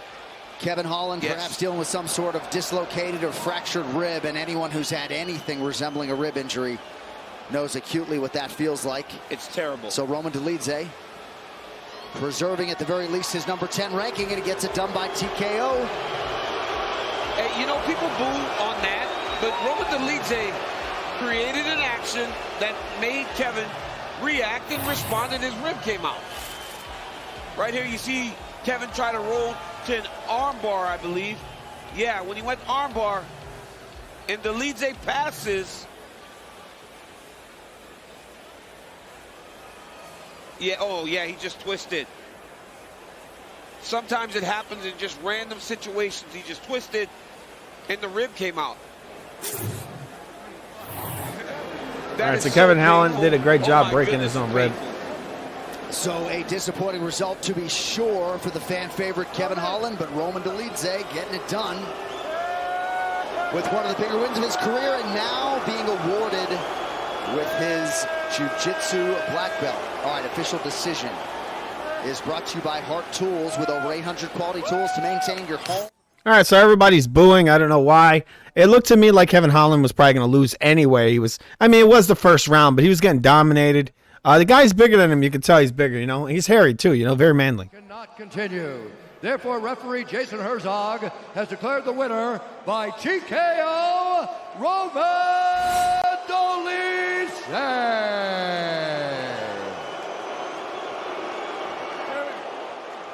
Ladies and gentlemen, I'm here with the winner, Roman Dolidze. Unfortunately, Kevin Holland broke a rib during that exchange, and congratulations on receiving your black belt. Look, you've had some incredible wins lately at light heavyweight and now at middleweight. I know this is not how you wanted it to end, but give us your thoughts on where you stand in the division right now. I think I'm on top of the division. And next fight I want to see winner of Whittaker Khamzat. They both are incredible fighters. Winner or loser, I'm sorry. Because I like both of them. And guys, I'm anytime ready. And please, UFC, I want to fight in December. I don't know how you will do this. I don't want to come back. Well, we would like to see that. Congratulations, sir. Roman Dolidze, ladies and gentlemen. Roman Dolidze getting it done. They're so pissed that this guy lost. Sure, and on the DraftKings Sportsbook front, if you did have Roman Dolidze by knockout or TKO, plus 800. cash those tickets. Nice job on a $100 wager. All right. That indeed was your action tonight. 1 second, please. Welcome back to Salt Lake City for UFC 307. It cannot be denied, Utah has become a global sport and entertainment destination, hosting major...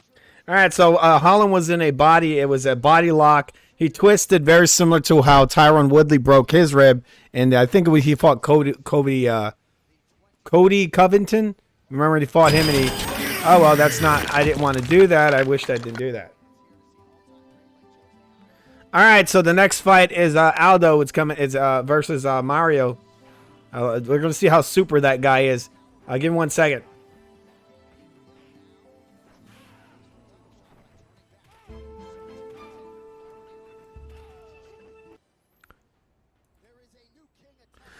All right, so they're showing that dude that just beat what's this guy's name? Screech. The guy that just beat Screech. And by Screech, I mean Sean O'Malley. Okay, we're going into the next fight. Jose Aldo making his return. All right, let's just hear this. You know, I think I'm setting up my card right now. Fighting someone young, coming up, and ready to take his spot. Hoje à noite vocês vão ver. Now these fights are going to the end, people. Eu vou provar para todo mundo que a chama está muito acesa ainda. Well, it looks as though the short-lived retirement was a sage decision for Brazilian mixed martial arts icon Jose Aldo Jr. The former featherweight standard returned to the octagon in prime form earlier this year as he pitched a shutout against up-and-comer Jonathan Martinez in his native Rio de Janeiro. Now he aims to take out Bautista and move yet closer to another crack at gold. Me tornar campeão de novo agora se torna para mim dos maiores feitos da minha carreira. Isso para mim é muito importante. Eu vejo assim dessa maneira. Então é por isso que eu tô essa noite querendo ser o campeão novamente. Patiently paying his dues en route to the UFC rankings, Mario Bautista made some serious noise in his January win over Ricky Simón. All right, so we got a bunch of highlights here from Super Mario. That has set up the biggest fight of his career. Doing a decent job Against Jose Aldo. And with everything he has worked for now within reach. They showed, I think he beat Moraes. Moraes used to be pretty good. He kind of fallen off. This could be a breakout fight for me to get Jose Aldo's name on my resume. You know, it'll take me right into that top 5. This guy looks nothing like he sounds. He looks like he would have a deep Spanish accent, and no, he doesn't. He just sounds like a guy named Paul.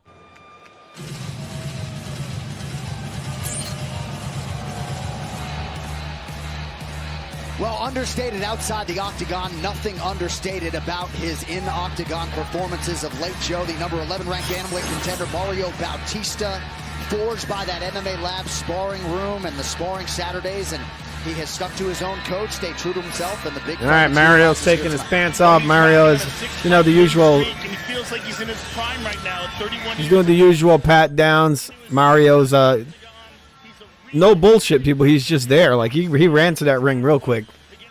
All right, they're going to do the ceremonial pat down and vaselining. Tremendous opportunity against one of the all-time greats in Jose Aldo, and he plans on making the most of it tonight. All right, these keys to victory are brought to you by the Air National Guard. Serve your nation, serve your state, serve your way. Daniel Cormier, your keys to victory for Mario Bautista. Mario Bautista needs to control the range of this fight. He cannot be too close to Aldo, or he can't be in the middle, sorry. He's got to be all the way in, or he's got to be all the way out. He cannot stay in the middle range where Aldo can pick him apart with leg kicks and with that tremendous boxing. And he's got to set the pace. Aldo will be the more technical guy inside the octagon, but if he makes it chaotic, if he makes it hectic, he can get to Jose, secure some takedowns, and possibly leave with the biggest win of his entire career. We talked to Bautista about that Aldo aura, and he said, I certainly better overhype him early on, but as the fight continues, Bautista believes... That's an old game plan, people. Daniel Cormier is trying to get him to do the Max Holloway, right? Because one of Aldo's biggest problems is that he blows his load very early in the fight. He's impossible to beat. If he doesn't make mistakes, he's very hard to beat for the first 2 to 3 rounds. Because he don't make a ton of mistakes. And he's pretty damn fast. He's got a high work rate. He can hurt you too. So a lot of times he'll blow guys out early in the fight, you know, or he'll blow his load if he doesn't get you out of there. But he's changed after those 2 losses to Max Holloway. Max Holloway, because I think in a lot of ways, you watch those Max Holloway fights, Aldo was beating the shit out of Max Holloway. And the only reason he lost is because he gassed. He gassed, I think he fought him twice. He gassed both times. Aldo didn't know how to pace himself correctly. But Aldo, he went and he actually trained with a very well-known boxing trainer. I think his name is, forgot his name, Robert Garcia, I think his name is. He's the same trainer as, he trained Marcos Maidana. He trained Brandon Rios. He trained a lot of good fighters. A lot of good fighters. He's a very good boxing trainer. And he trained Aldo, and Aldo improved a lot after he trained with that guy. And now he's come back to MMA. So I think even though he's older, people, he's in amazing shape. And he didn't take too much damage in his career, really, Aldo. So it wouldn't shock me if this guy can win this title again. I mean, it wouldn't shock me too much. He said, I think in a lot of ways, he's improved. You know, he knows how to pace himself better now, better than he ever did before. And that's gonna serve him in his later part of his career. And it would have served him early in his career, but, you know, he just didn't stick around long enough. But maybe he needed to take that time away. Maybe he thought, you know, because he had a couple of boxing fights, and he did well. So, and those boxing fights show you how to pace yourself, right? So, yeah, we're going to see. Aldo's in amazing shape right now. He looks just as good as he did, 5-6 years ago. It says here. He kind of got away from that for a while because of his boxing skills, but I would like to see him go back to that and resurrect that championship form. The thing about Jose, he's been around for so long, but we have not seen a slip in his skills. With the intensity that he's been showing leading up to this fight, I would like to see the Jose Aldo of old. I think it's still there. And perhaps... All right, so Aldo's up on he's back against the cage, kind of pacing around. Mario Bautista, the -135 betting favorite. Jose Aldo comes back at +115. Aldo has been the underdog in his last 2 wins over Jonathan Martinez and Rob Font, and he will be looking to cash again and announce himself a bona fide bantamweight contender. All right, ready to go with this featured bout live on pay-per-view. Tail the tape is presented by Beat Change. Be better. Earn rewards for sustainable choices. Jose Aldo turned 38 last month. Mario Bautista turned 31 in July. All right, so Aldo is 38 years old. Mario is 31. Aldo's 5'7". Mario's 5'9". We got the 70-inch reach is on Aldo's end. That's the advantage. And 69-inch reach from Mario. All right, they're calling the fighters. This here's. So Aldo has the reach advantage. Very minor, very, very small reach advantage, but it is an advantage, people. He definitely doesn't have the age advantage, but we're going to see how that factors into this fight. Fighting out of Phoenix, Arizona, Mario Bautista.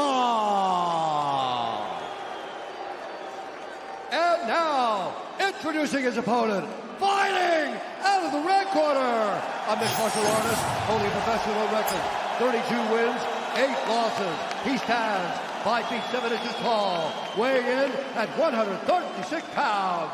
Fighting out of Rio de Janeiro, Brazil, presenting the former WEC featherweight champion and the former 2-time UFC featherweight champion, Jose Aldo.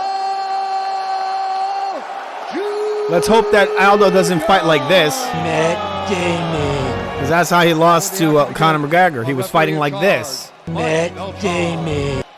Jose Aldo fought Merab Dvalishvili in this building at UFC 278. Thank you, Chrissy. He did not love that performance. Responded in kind when he came out of retirement in 2024.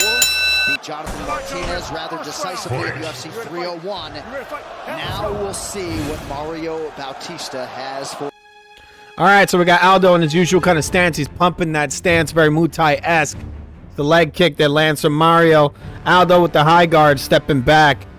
Just jumping back out of range. Looks like Mario's trying to put a pace on him. Trying to put a little pace on the older man, but the older man is crafty. He's a vet, people. There's a head kick from Mario, and Aldo just pushes the shit down and hits Mario with a calf kick. And it was a hard one too. Aldo doing a great job of catching these shots. Great parries with his forearms. There was a left and right hook from Mario, and Aldo just caught both of them. You know, he parried them both down. Aldo got a nice tight guard now, people. His guard has improved a million times compared to what it used to be. It's hard to hit this guy with a good solid hook.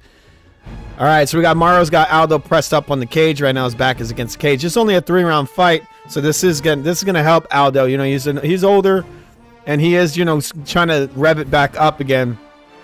He did have kind of a hiatus from, you know, this kind of stuff, MMA. All right, Aldo's back is up on the cage.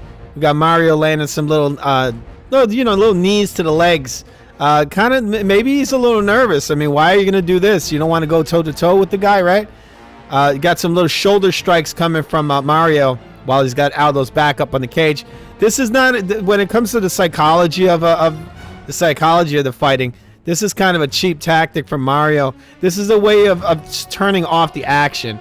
He's landing little baby punches, baby knees on Aldo's leg, the inside of his leg, while he's pressed up on the cage. Aldo hitting him with a nice sharp knee to the body. Aldo's going to have to start wrestling a little bit. This guy seems to be a little scared. He's a little intimidated. He tried to stop the action. He's got Aldo's back. He's still just trying to hold him there. Mario's trying to improve his position.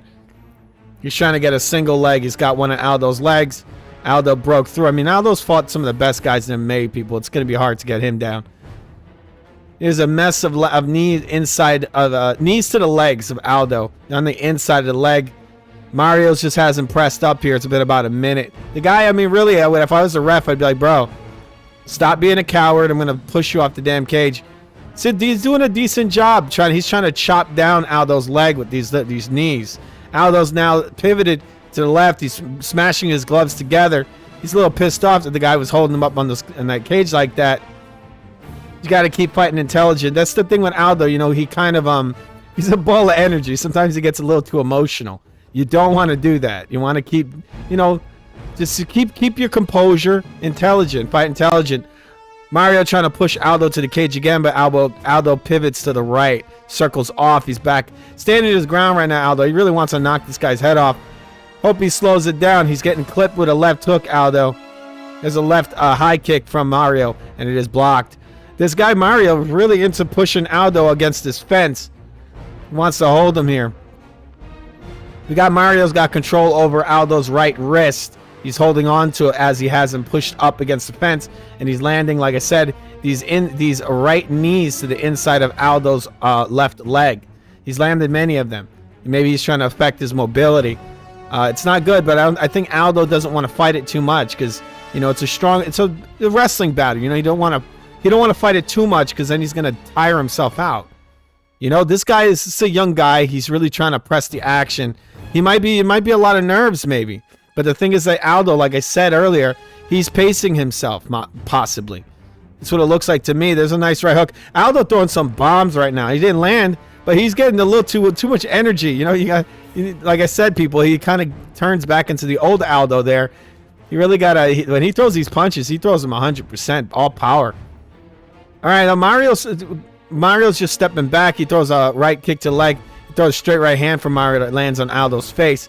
There's another right hand from Mario. It is blocked by Aldo. Aldo does a great job blocking these shots now, but I don't like the way he overextends himself when he throws these punches. It's a little too much. He leaves openings there. He steps in a little too hard and he doesn't set it up. All right, so we got a leg kick to the body there from Mario. Mario doing a good job. It looks like he might have won this round. He let Aldo got off. He was doing a great job of getting off. Big old right hand from Aldo. It lands on the arms of Mario, but you can tell it had a lot of power on it, a lot of anger too. Aldo fighting with a lot of emotion now. There's a head kick attempt from Mario. Aldo using his head work. Guy misses by a mile. All right, let's hear this. Electrolytes now available at Walmart. If you're gonna let him stall, you're gonna lose this fight again. He's gonna be a fraud. Listen, start boxing, and if she gives you space, start kicking those legs.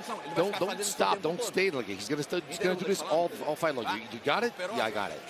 Listen, you need to figure out the distance now. Breathe right now. Listen, you need to figure out the distance and start putting some punches. Right here, you see Batista jump in with a beautiful left hook. Through the right hand, a good elbow and tight by Mario Bautista. Short jab, right hand down the middle. Nice body kick there lands. Low Mario blow. Bautista. Good round altogether for Bautista. There's a low blow from Mario there.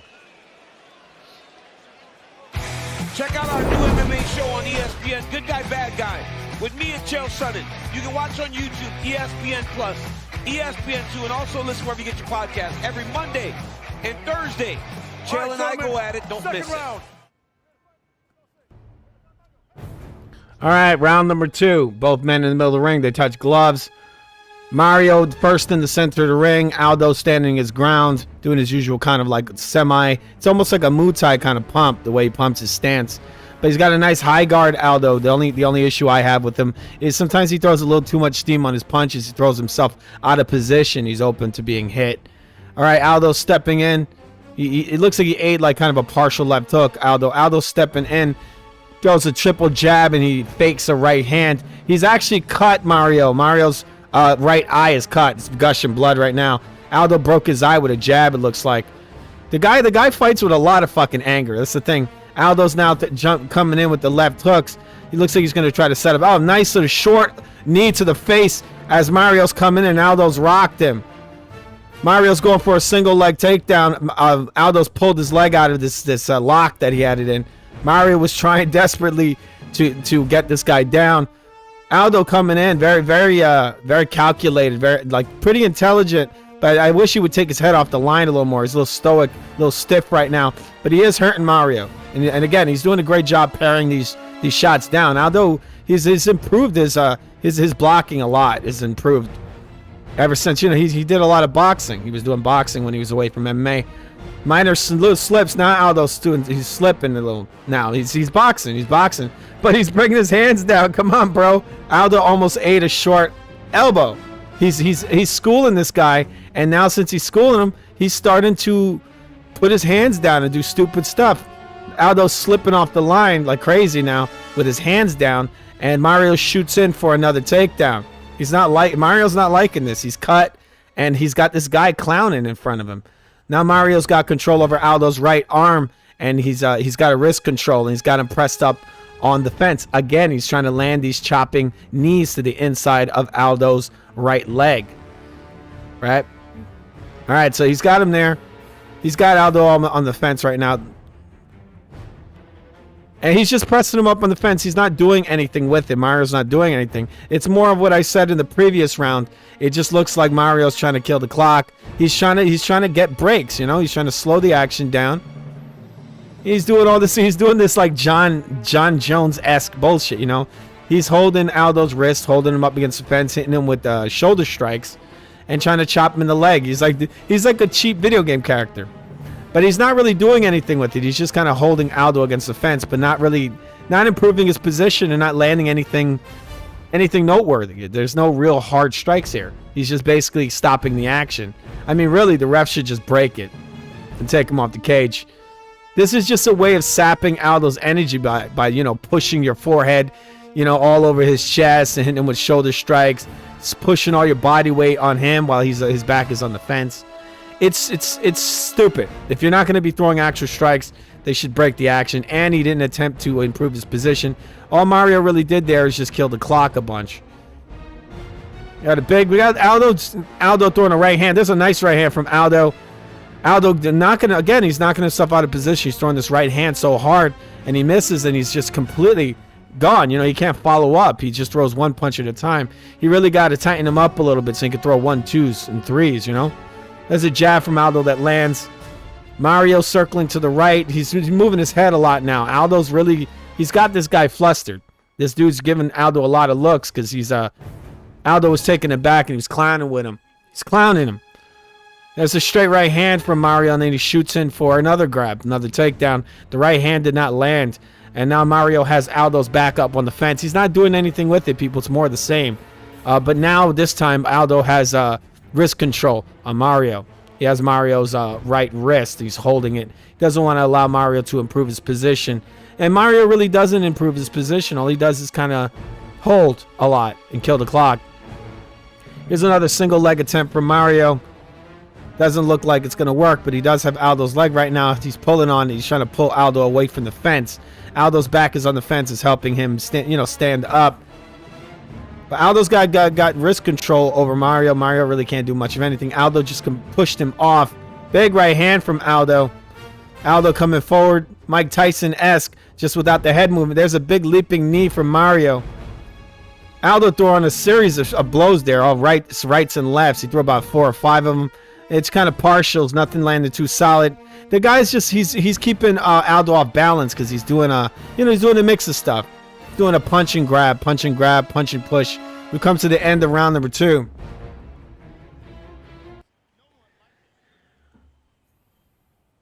Start breathing. Start breathing right now.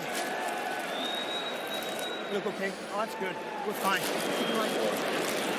Just keep breathing. Okay, slow everything down.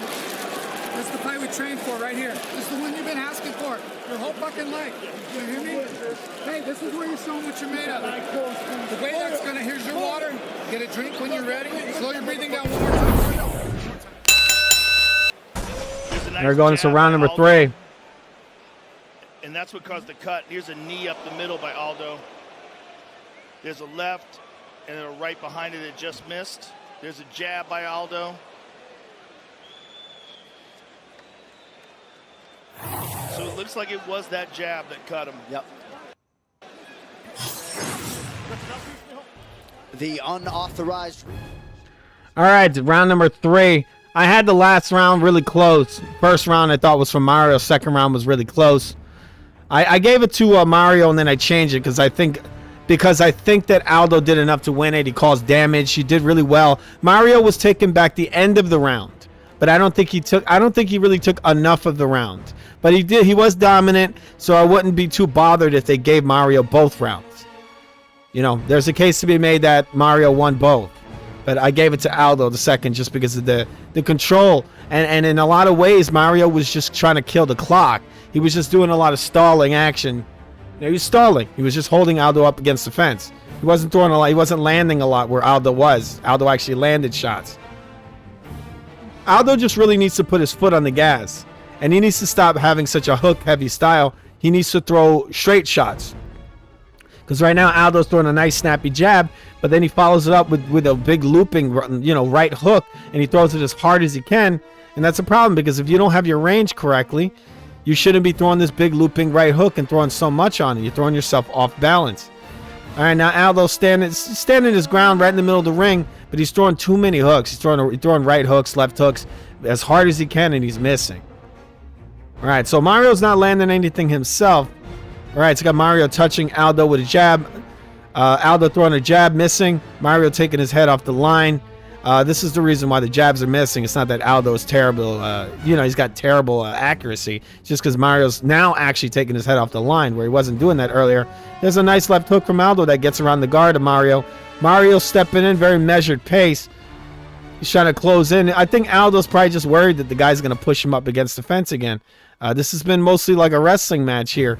Aldo started schooling him in the beginning, and then Mario just doesn't want to have that striking match really. He's keeping him off balance. Mario's doing a decent job keeping him off balance. He mixing the wrestling and the striking, but he tends to do the wrestling a lot more than the striking. He likes to grab Aldo and then hold him for huge periods of rounds. Aldo's up against his back is against the fence again, and he looks up at the clock. That's not a good sign, people. This is round number 3. Aldo is huffing and puffing. Like I said, this guy is pushing his shoulder all up on Aldo's chest while he has Aldo pressed up on this cage. The guy is really using this cage to his advantage. It's a sport of fighting, but I guess it's really the sport of squeezing guys against the fence and, sapping their energy. We got 2 minutes and 35 seconds left in round number 3. Aldo's gonna have to knock this guy out, I think, or he's gonna have to hurt him really bad.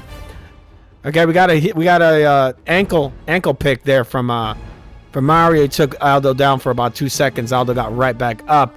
Aldo's back is up on this fence. He's gonna need to do something. Can't just let this guy hold him up on the fence. It's more wrist control for Mario. To me, it's a mess of cheap tactics. It really is just a way to control the guy up on the fence. He can't get Aldo down, so what he does is he just pushes all his butt. He just, spears in and then holds him up on that cage, pushing in with all his body weight. Aldo not doing a great job of escaping this. I don't know why he's not exploding out, but I guess he knows that if he gets out, that the guy's just going to do the same thing again. So, I don't know. Maybe he's trying to make him use his energy. I have no idea. Aldo just pressed up on the cage. We have 1 minute and 39 seconds left in round number 3. Referee breaks him up. It's about time, right? This guy's been holding this man up in this cage forever. And immediately, Mario jumps in for another hold and push. I mean, really, people, there should be penalties. Penalties, because this guy isn't doing anything with this. All he's doing is kind of holding Aldo against the fence, squishing him on the fence, and then throwing baby shots. It's a dirty tactic, really. That's the way I see it. The UFC lets guys get away with this. They really need to be more aggressive in breaking up these cheap tactics. Okay, so Aldo's just simply being held up on the fence. Mario is, like I said, he's doing a great job with the wrist control. You know, Aldo looking up at the clock again. He's going to need to knock the guy out. We have 51 seconds left in round number 3. Aldo's going to need to knock him out, I think. They're not going to give him this round because this guy's, you know, these cheap tactics are going to let him get away with it. They're going to say, you know, you're winning, bro. Aldo's pressuring in. He's got off the cage. We have 38 seconds left. Aldo's going to have to hurt this guy and knock him out. Aldo's pressing in real good. Throws a jab and a right hook. The jab lands. The right hook is caught in the glove. Mario got Aldo again against the fence. And he's holding him. And he's going for another takedown. Just holding him there the whole time. All right, Mario's holding Aldo and pushing him up against the cage some more. Aldo was trying to fight. He got off the cage and was throwing punches, but it looks like Mario doesn't want to do that, and they don't have this thing called penalties in the UFC for stalling. You know, these are stalling tactics, and then Mario shoots in with their, like, Khabib-style wild man jumping in knee, you know? And we come to the end of the fight. Pretty cheap shit there from Mario. All right, let's hear this.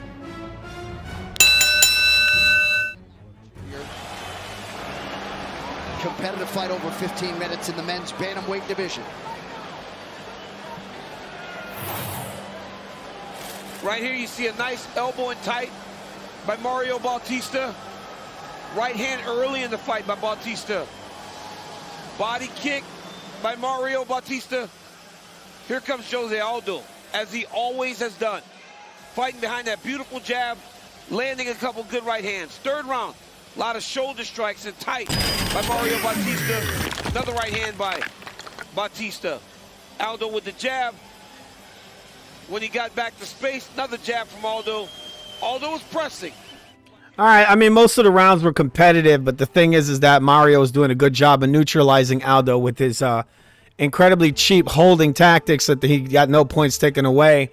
I wouldn't hate if you gave the fight to Aldo just because Mario, for the most part, was doing stalling tactics. A lot of baby shots while holding Aldo up on that fence. The guy didn't want to really have a close up, or he didn't want to have a kickboxing match. He couldn't take Aldo down, so what he did is he simply held him up on the cage and hit him with baby shots. That's most of what the fight was, Aldo being held.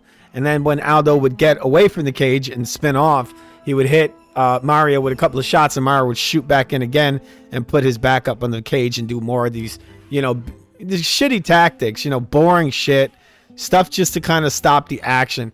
But here comes the decision. I gave it to, I know who they're going to give it to. I gave it to Mario based on their decision. I mean, that is the way you score it. But if you really see it as cheap, which is what it was, you should have got a yellow. If they had point deductions in the sport, Mario should have got some. All right, let's hear this. Official decision is in. It's brought to you by Hart Tools, with over 800 quality tools to maintain your home, yard. They needed yellow cards in the UFC for this kind of shit this guy was doing.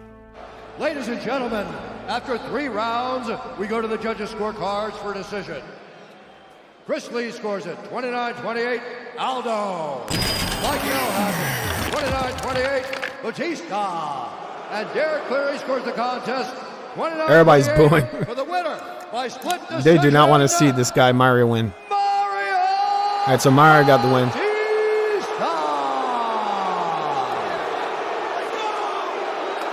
I like Mario's like, let's go. He's like, let's go. Everyone's booing in the arena before that. I mean, because the guy, look, he bored the fuck out of everybody. This guy literally only survived because he's holding this man up in this cage the entire time. He's pushing his back. The referee's not taking points. You know, the referee's not doing anything but letting him hold this guy up. He didn't, you know, let's hear this. Jose Aldo, I know the crowd is booing, but you fought a very strategic A very shit fight. What was the game plan coming into this fight? I hold him on the fence and hit him with baby punch and baby heats. When I can, he's very hard to take down, you know. So I wasn't going to let those failed takedown attempts stop me from getting in and wearing him out. He didn't get off the cage. People, he could not get this man down on the ground. So what he did is he pushed his ass up on that fence and held him the whole time because he didn't want to have a striking match with Aldo. Tough, but I just knew not to get down on myself if I didn't get a takedown. I was just going to keep on attempting, and I knew he wasn't going to do anything. You did what you had to do to win this fight. And unfortunately, sometimes fights like that are not fan-friendly. Does that bother you at all, or are you just completely focused on the task? No, I'm focused on the task. That's a game plan, you know. I'm here to win. I'm here to beat the legend. So it is what it is. And beat the legend you did. Congratulations, sir. Mario Bautista, ladies and gentlemen. And I'm not sure how the media and the fan base feels about those scorecards, but it would seem to me, Daniel, that the rightful winner won that fight 7 in a row from all. I mean, it was a terrible, terrible fight. Terrible.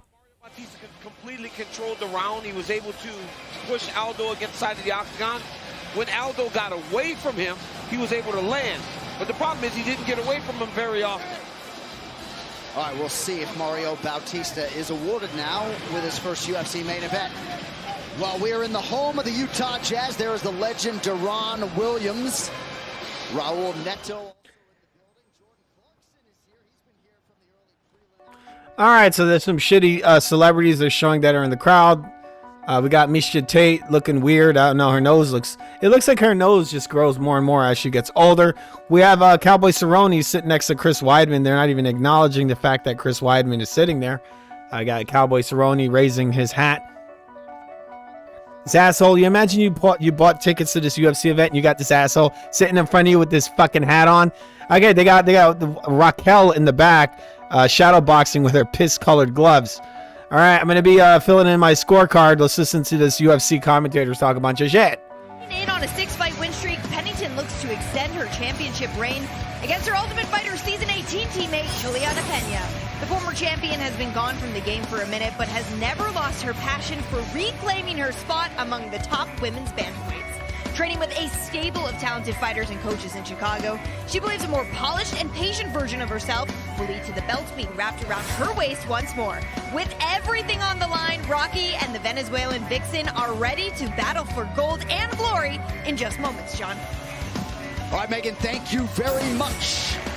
Our next pay-per-view offering, I mean, how good is this? UFC 308 Topuria versus Holloway. I actually thought that this main event would get Joe Rogan to Abu Dhabi. Almost. I thought about it. Listen, I can't wait for the fight, though. It is a spectacular fight. When you look at what Max Holloway did in the BMF fight, not just rekindling the championship form, but reaching a new level.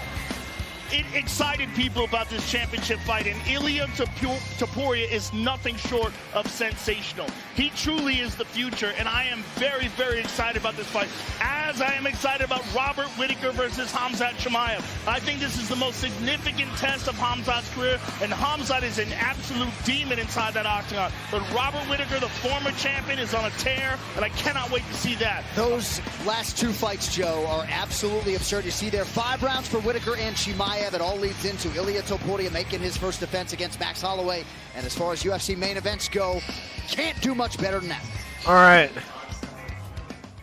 UFC 300, how good is this, folks? Holloway just told them, they're right here. 1 second to go.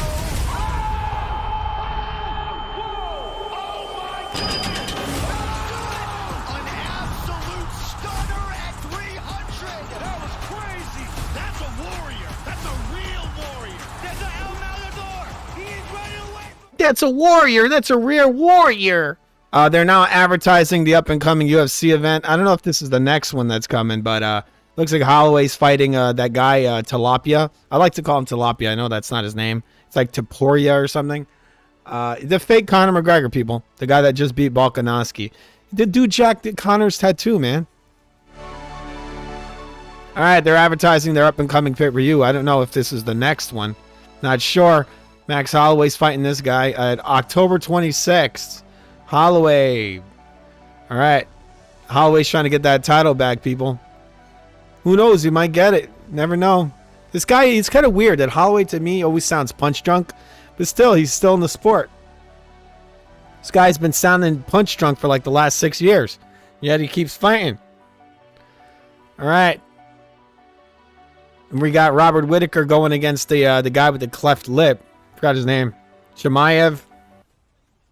Chimaev is okay, but I think his gas tank is questionable. That's a guy that I think you could put enough pressure on him to eliminate him. He ain't. I don't think he's like the toughest guy. He's pretty easy to like. If you can get his gas tank down, you can definitely take him out pretty easy. As a UFC announcer. All right, I'm setting up the scorecard. We got the I think it's the co-main event, Pennington versus Pena. Both fighters are not too amazed by him. Not too amazed.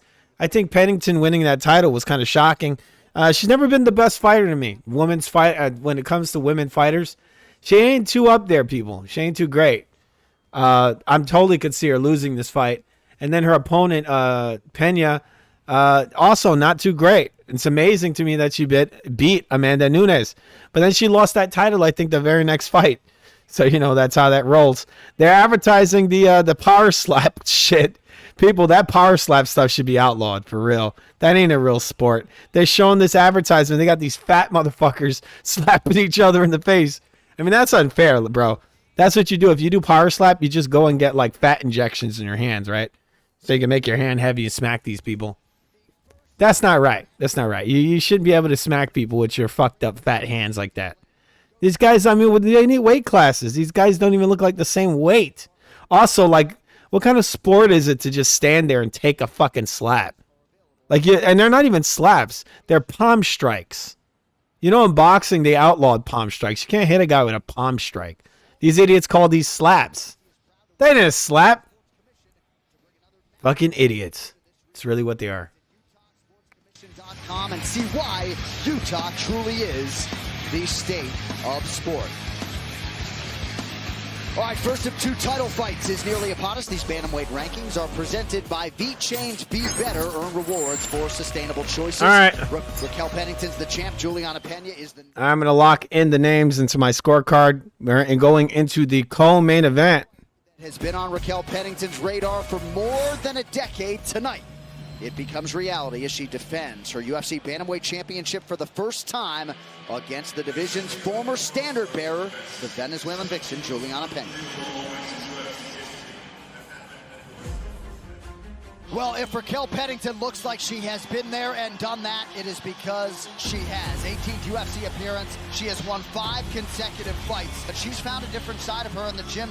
She says she can feel it across her entire being, and she wants to unleash her entire toolbox on the Brazilian here tonight.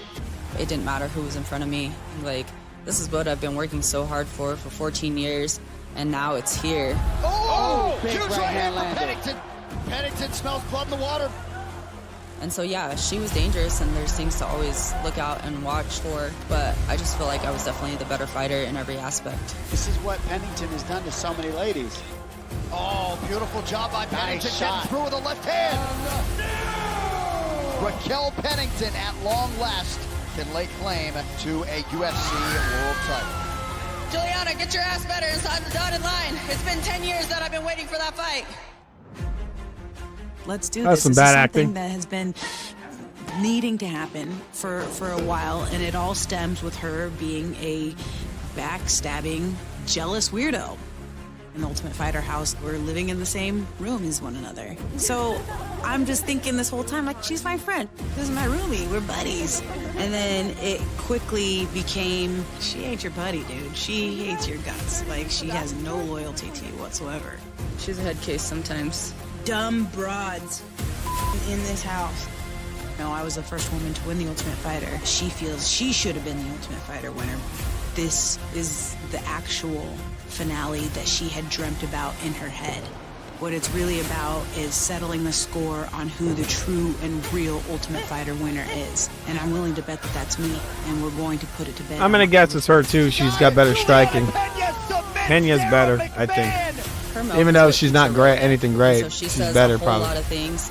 But She at the seems end of the better day, to me. She's going to be the one answering to my hands. Oh, tagged her. I am the world champion. I mean, Pena actually and nobody beat can take that belt. Amanda Nunes. She's tapping. Wow. And Raquel Pennington gets it done. Wow.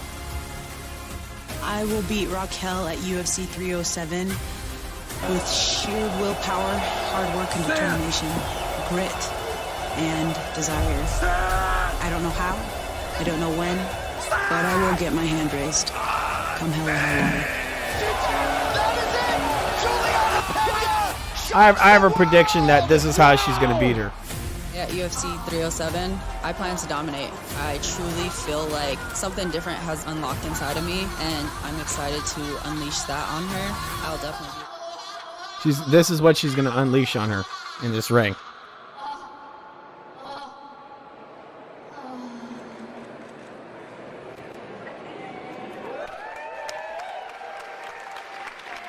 This is the world's Fake It competition. I wonder if she did that with John Lennon. All right, we're going into the co-main event right now. Let's hear his crap.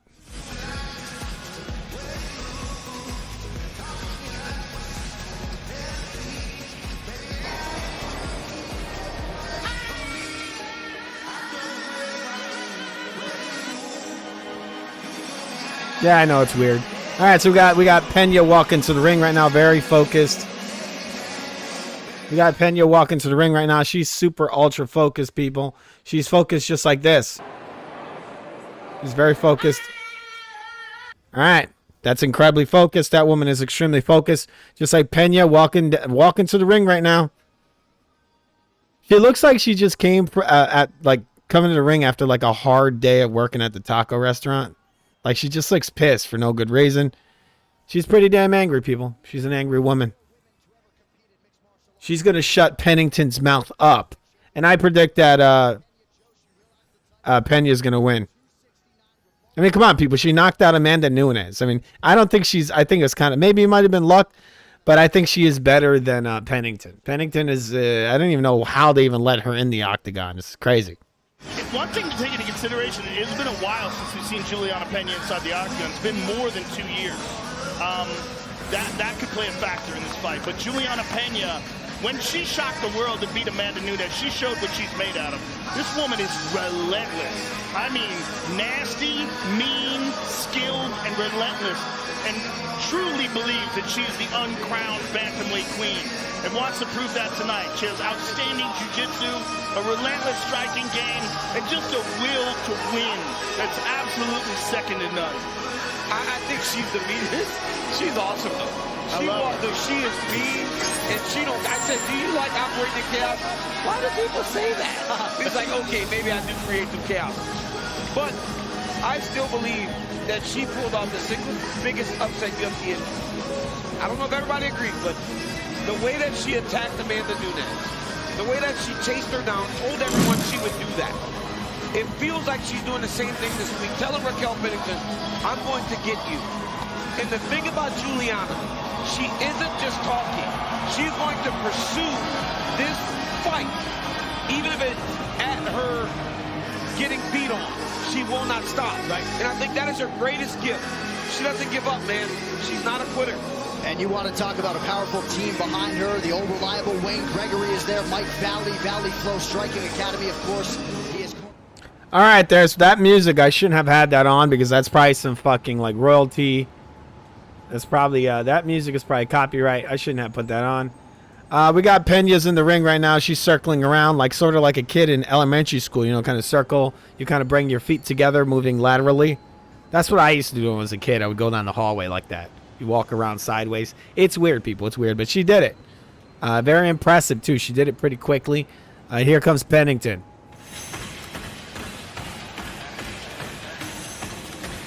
Pennington is coming to the ring right now. Sounds like she's listening to the music she's coming out to sounds like horses stomping.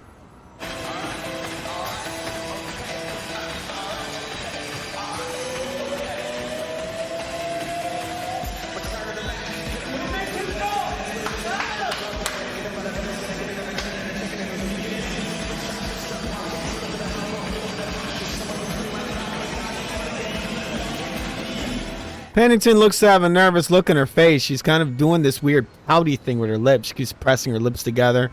and then opening her mouth and pressing. It's just weird. It's like she looks like a fish almost. Maybe it's a nervous energy. I have no idea. She's wearing an American and Mexican bandana around her head.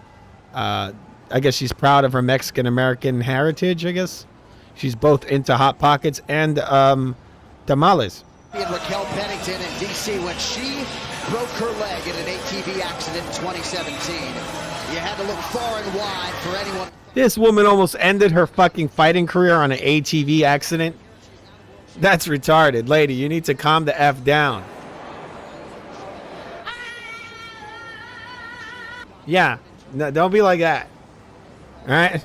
ATV accident. You imagine that you end your damn career in a bike accident or like, what? Like, why are you riding around ATVs, lady? You could make millions over here. In front of her, became a world champion. This young lady has dealt with the ups and downs of mixed martial arts like so few have in their career. Now, one thing worth looking into tonight and watching carefully for, she lives and trains at altitude. Juliana came on Monday or Tuesday. She took no time to come extra. She said that when she fought here the first time, it didn't bother her. Raquel lives there. Raquel's used to this altitude. We all know that it plays a part in the fight. Let's see if she can push a high enough pace to make it a factor against Juliana. It is a factor. Well, whether you believe it or not, it's a factor, and that's interesting that Juliana sort of dismissed that. Look, Raquel Pennington is one of the toughest women, one of the toughest humans in MMA today. As we were saying leading up to this fight, she didn't get to the top because of any unbelievable athleticism or any particular genetic ability. She's just tough and determined and disciplined, and all that hard work over years and years and years has brought her to the title. She can submit you, she can batter you on the feet, and this woman knows how to win. And there's that saying that when you win the title, you become 30% better.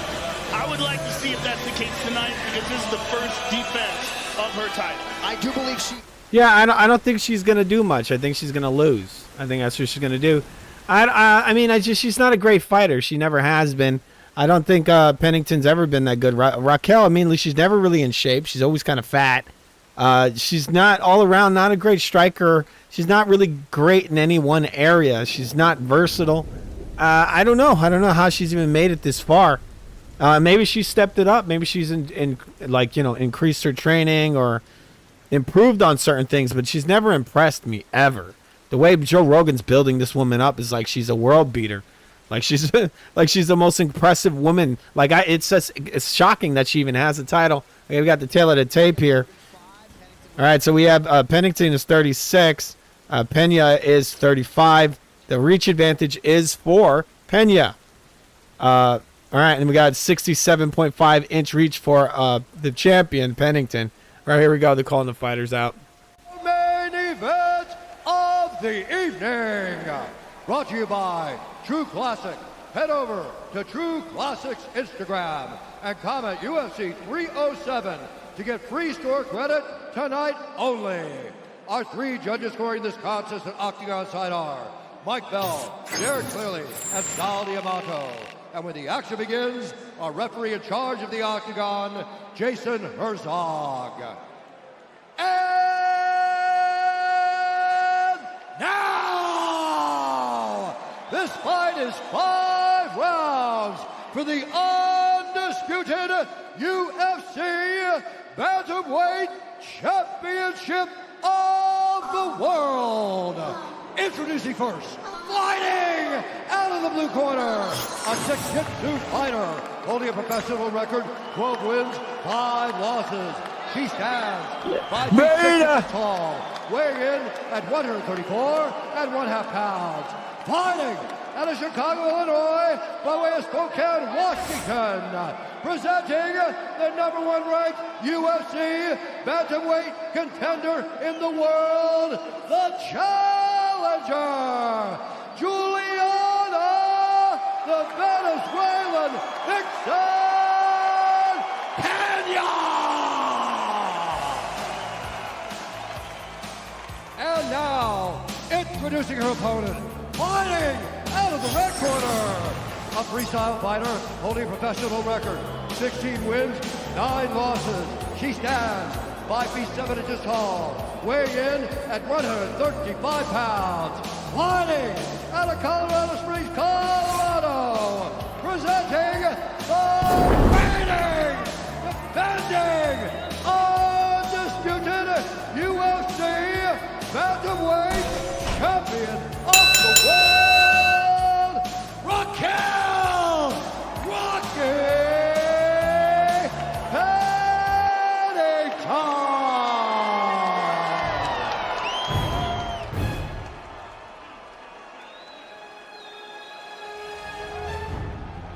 Fighters win over the rules in the back. If you want to touch gloves, touch them now. Come out ready to fight. All right, there's a 5-round fight here. We got Pennington's back against the ropes. Pena just bouncing up and down. And not ropes, it's the cage. She banged her very John Jones-esque, kind of banging her back on the cage. Fight. All right, both women are about to meet in the middle of the cage. Here we go. All right, Pena hasn't fought in a couple of years, 2 years. That's not good. She might be a little rusty.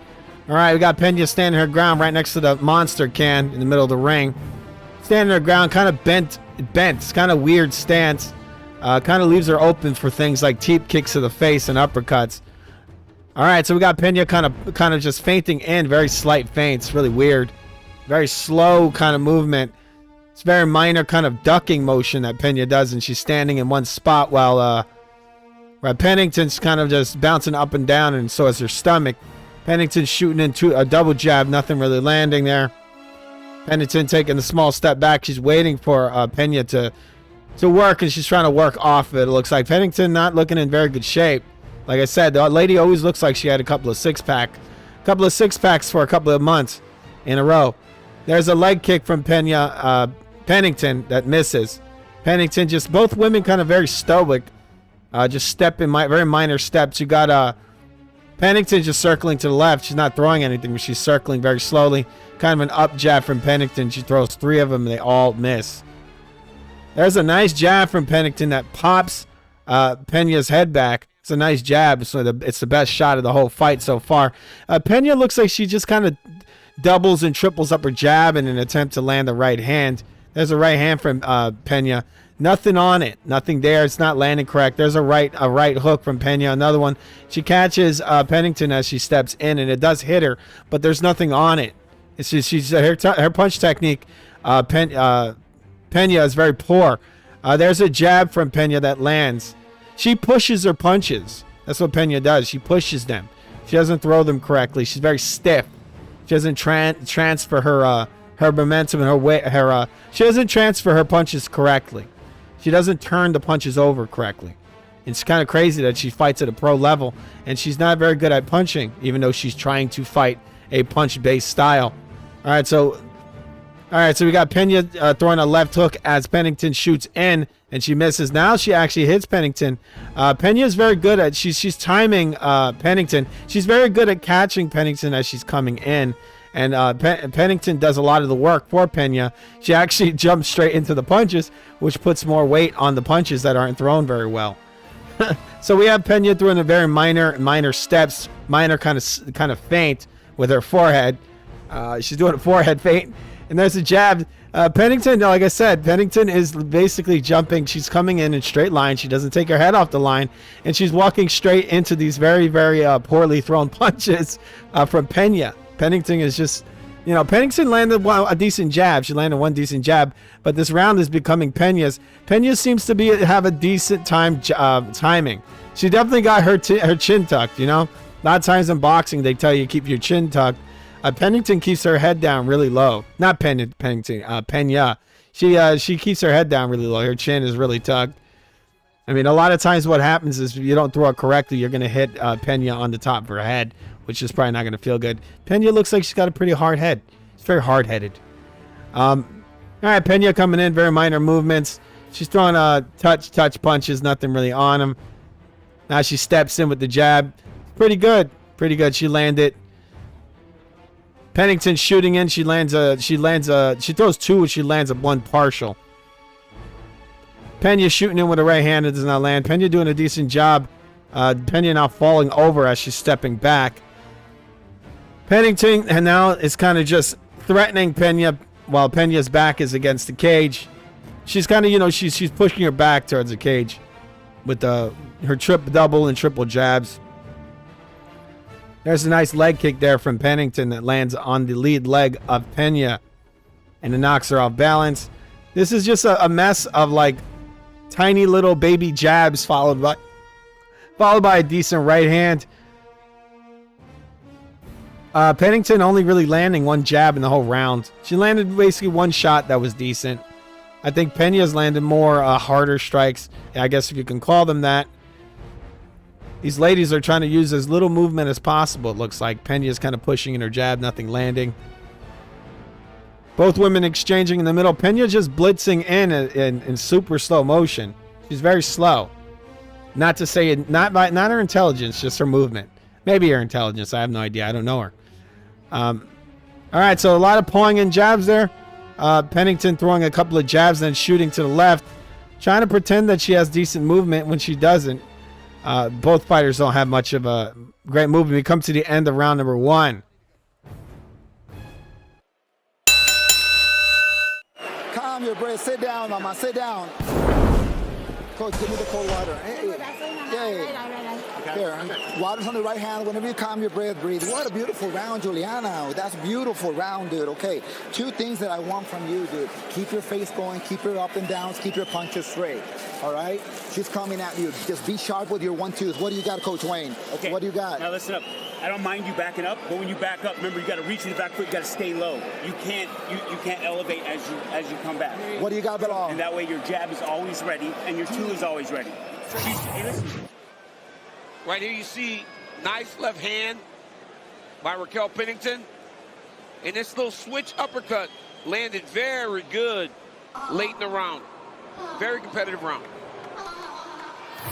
We got an early 2 p.m. Eastern start time for our next pay-per-view 3 weeks from now in Abu Dhabi. The main event for the UFC Featherweight Championship, Ilya Topuria taking on a future Hall of Famer Max Holloway in his first defense.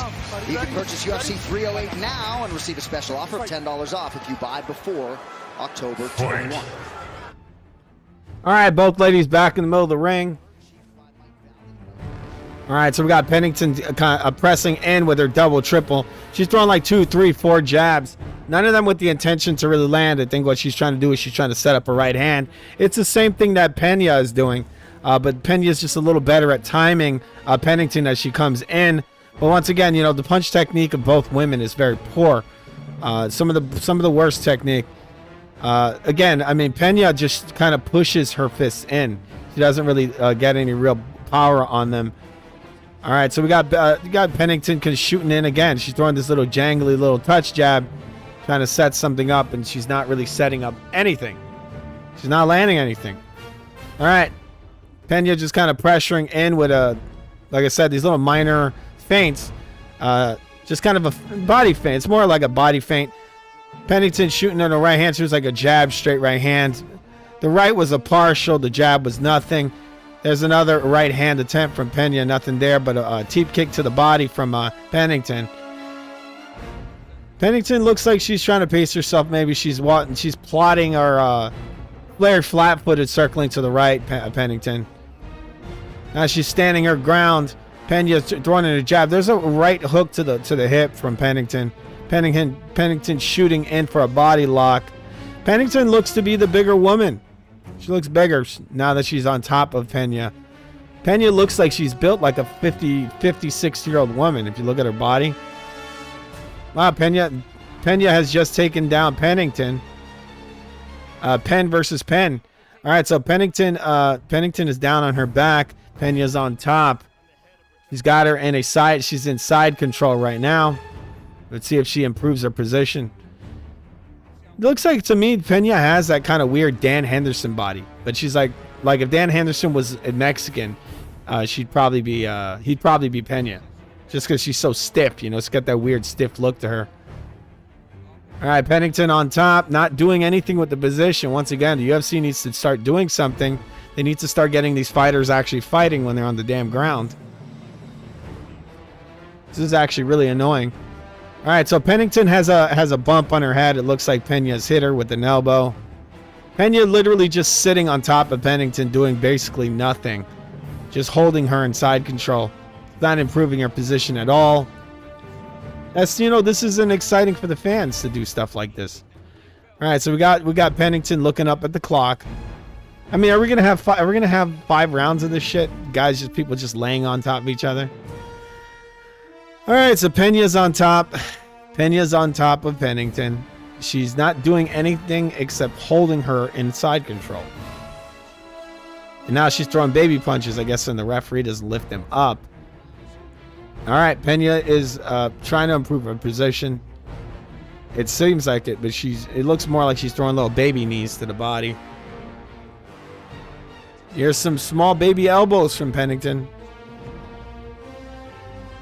All right, not much of anything happening here. Just a lot of baby shots. While Pennington has, Pena has Pennington in some kind of weird position where her crotch is in Pennington's face.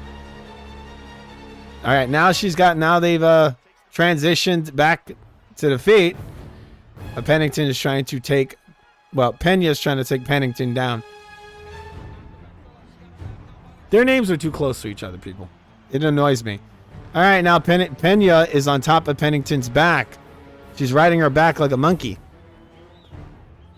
She's like a monkey on her back, people. She's on top of her while Pennington is standing. This is definitely going to wear out her legs. Okay, she's improving her position while she's on top. It looks like she's going for a body lock. She's trying to drop Pennington down. This has got to be really tiring for Pennington to have this weird monkey woman on her back. Pennington is hitting Pena with small baby punches while she's on her back.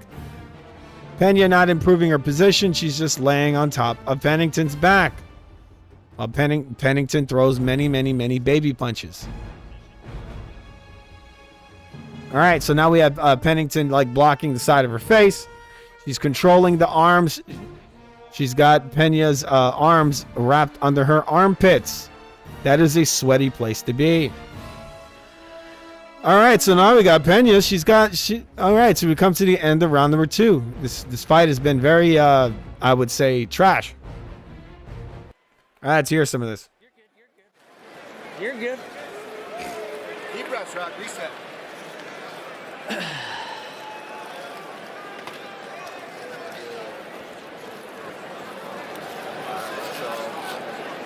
Let's sit down on our punches. Let's get in a little more bench stance and start establishing our jab and body this round, okay? It's 1-1. It's 1-1. You felt her power. You felt her strength. And we know where we want to be. We want to be outside boxing her head up. That's right, Carl.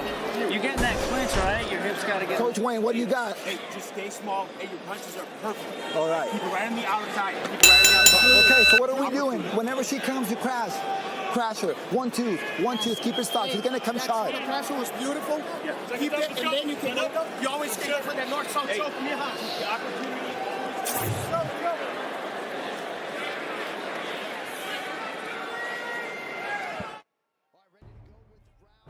Fight. All right, both women on the opposite ends of the ring.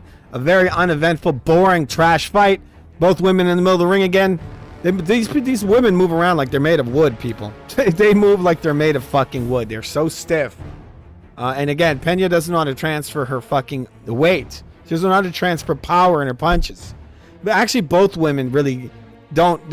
First of all, they're not in very good shape. And second, their technique is very poor many times. Pena is very good at catching. Pennington coming in. That's one of her best skills. Even though she doesn't pack a huge punch, she's very good at timing you as you come in. And a lot of times you'll literally jump straight into a shot. And so this is what Pena is doing right now. She's catching Pennington come in, and Pennington tends to come in straight lines with their head on the line, and she eats overhand rights and these like kind of push jabs. And they seem to have a little weight when she times them correctly.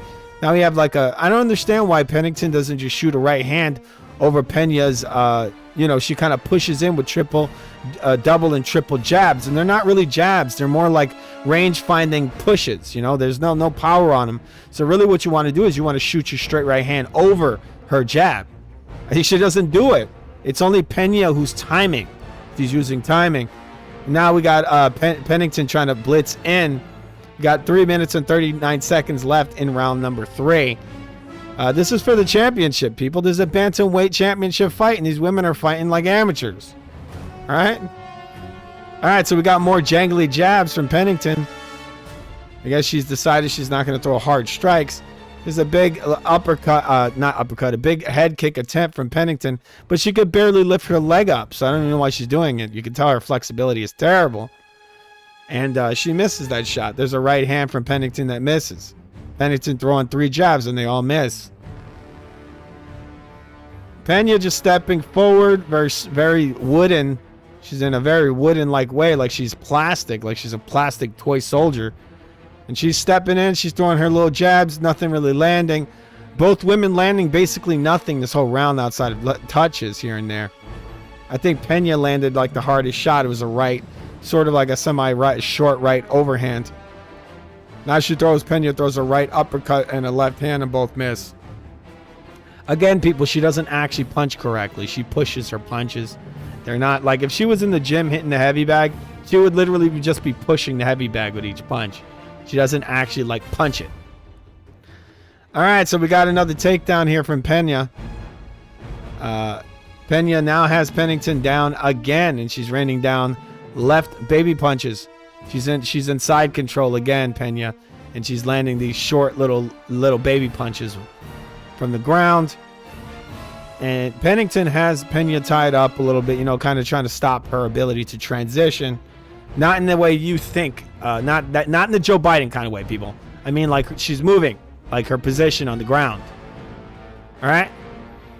All right. So it just looks like Pena's fallen asleep on top of Pennington. She's really not improving her position. She's not even throwing baby punches. She's just laying on top of her. Inside control. And Pennington is using her knee to prevent her movement. And now Pena has improved her position, and she's got the back of Pennington. All right, looks like Pena's trying to get her hooks in there. And she has it. She has her back again. This might be a rear naked choke right here. Pennington's got a really good position here. She's got a rear mount.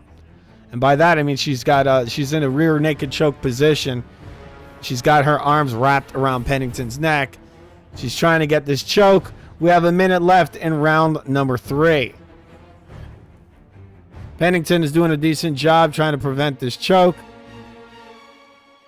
She's doing a decent job. Not too good. Pennington is slipping it in there at times. All right, she's now got her right arm wrapped underneath the chin. It looks like it might be under the chin. Oh, it's on the chin now. She's got her forearm on the chin of Pennington. She's squeezing tight, people. Very, very tight. This must be very uncomfortable. Pennington pushing that arm off. Pena does not want to take no for an answer. She wants that neck, people. She wants that neck. All right, we got both women. We got Pena's back is on the ground. She's going for that rear naked choke. She's got a body lock. It's probably very uncomfortable for Pennington. We've got 9 seconds left in round number 3. This is looking like a blowout. A really shitty fight, but a blowout. Pennington looks okay in that. Pena looks okay in that picture, in that poster there. All right, come to the end of round 3. Just had to say that in the poster, not in the ring. She don't look right. They must have done some Photoshop.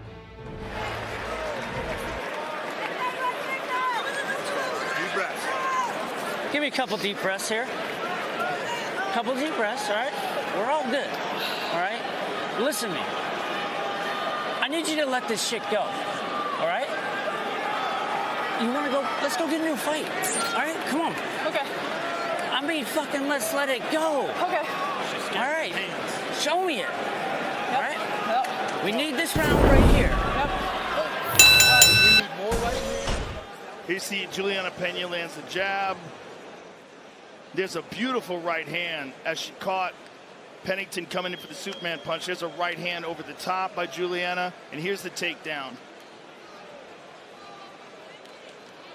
Drags her to the ground, got her back, threatened with the choke. Big round for the challenge. All right, here we go. Round Number 4. Pennington's going to need to step it up. She's fucking losing in a very shitty fight. The champion is looking like she's not the champion, like I said. The woman is not very good. But there's a nice head kick from Pennington that lands in the face of Pena. It's a nice head kick. I didn't think that the woman could lift her leg that high. She is very stiff. She looks like she's very out of shape. She doesn't really look like an athlete. She looks like she works at a bar. All right, so we got Pennington coming in. She's catching a right hand, like clipping the end of her chin there. But Pena really not on the, she's not right on the target. She's not very good with her. It's not the best, but she's decent at timing Pena. Pennington coming in.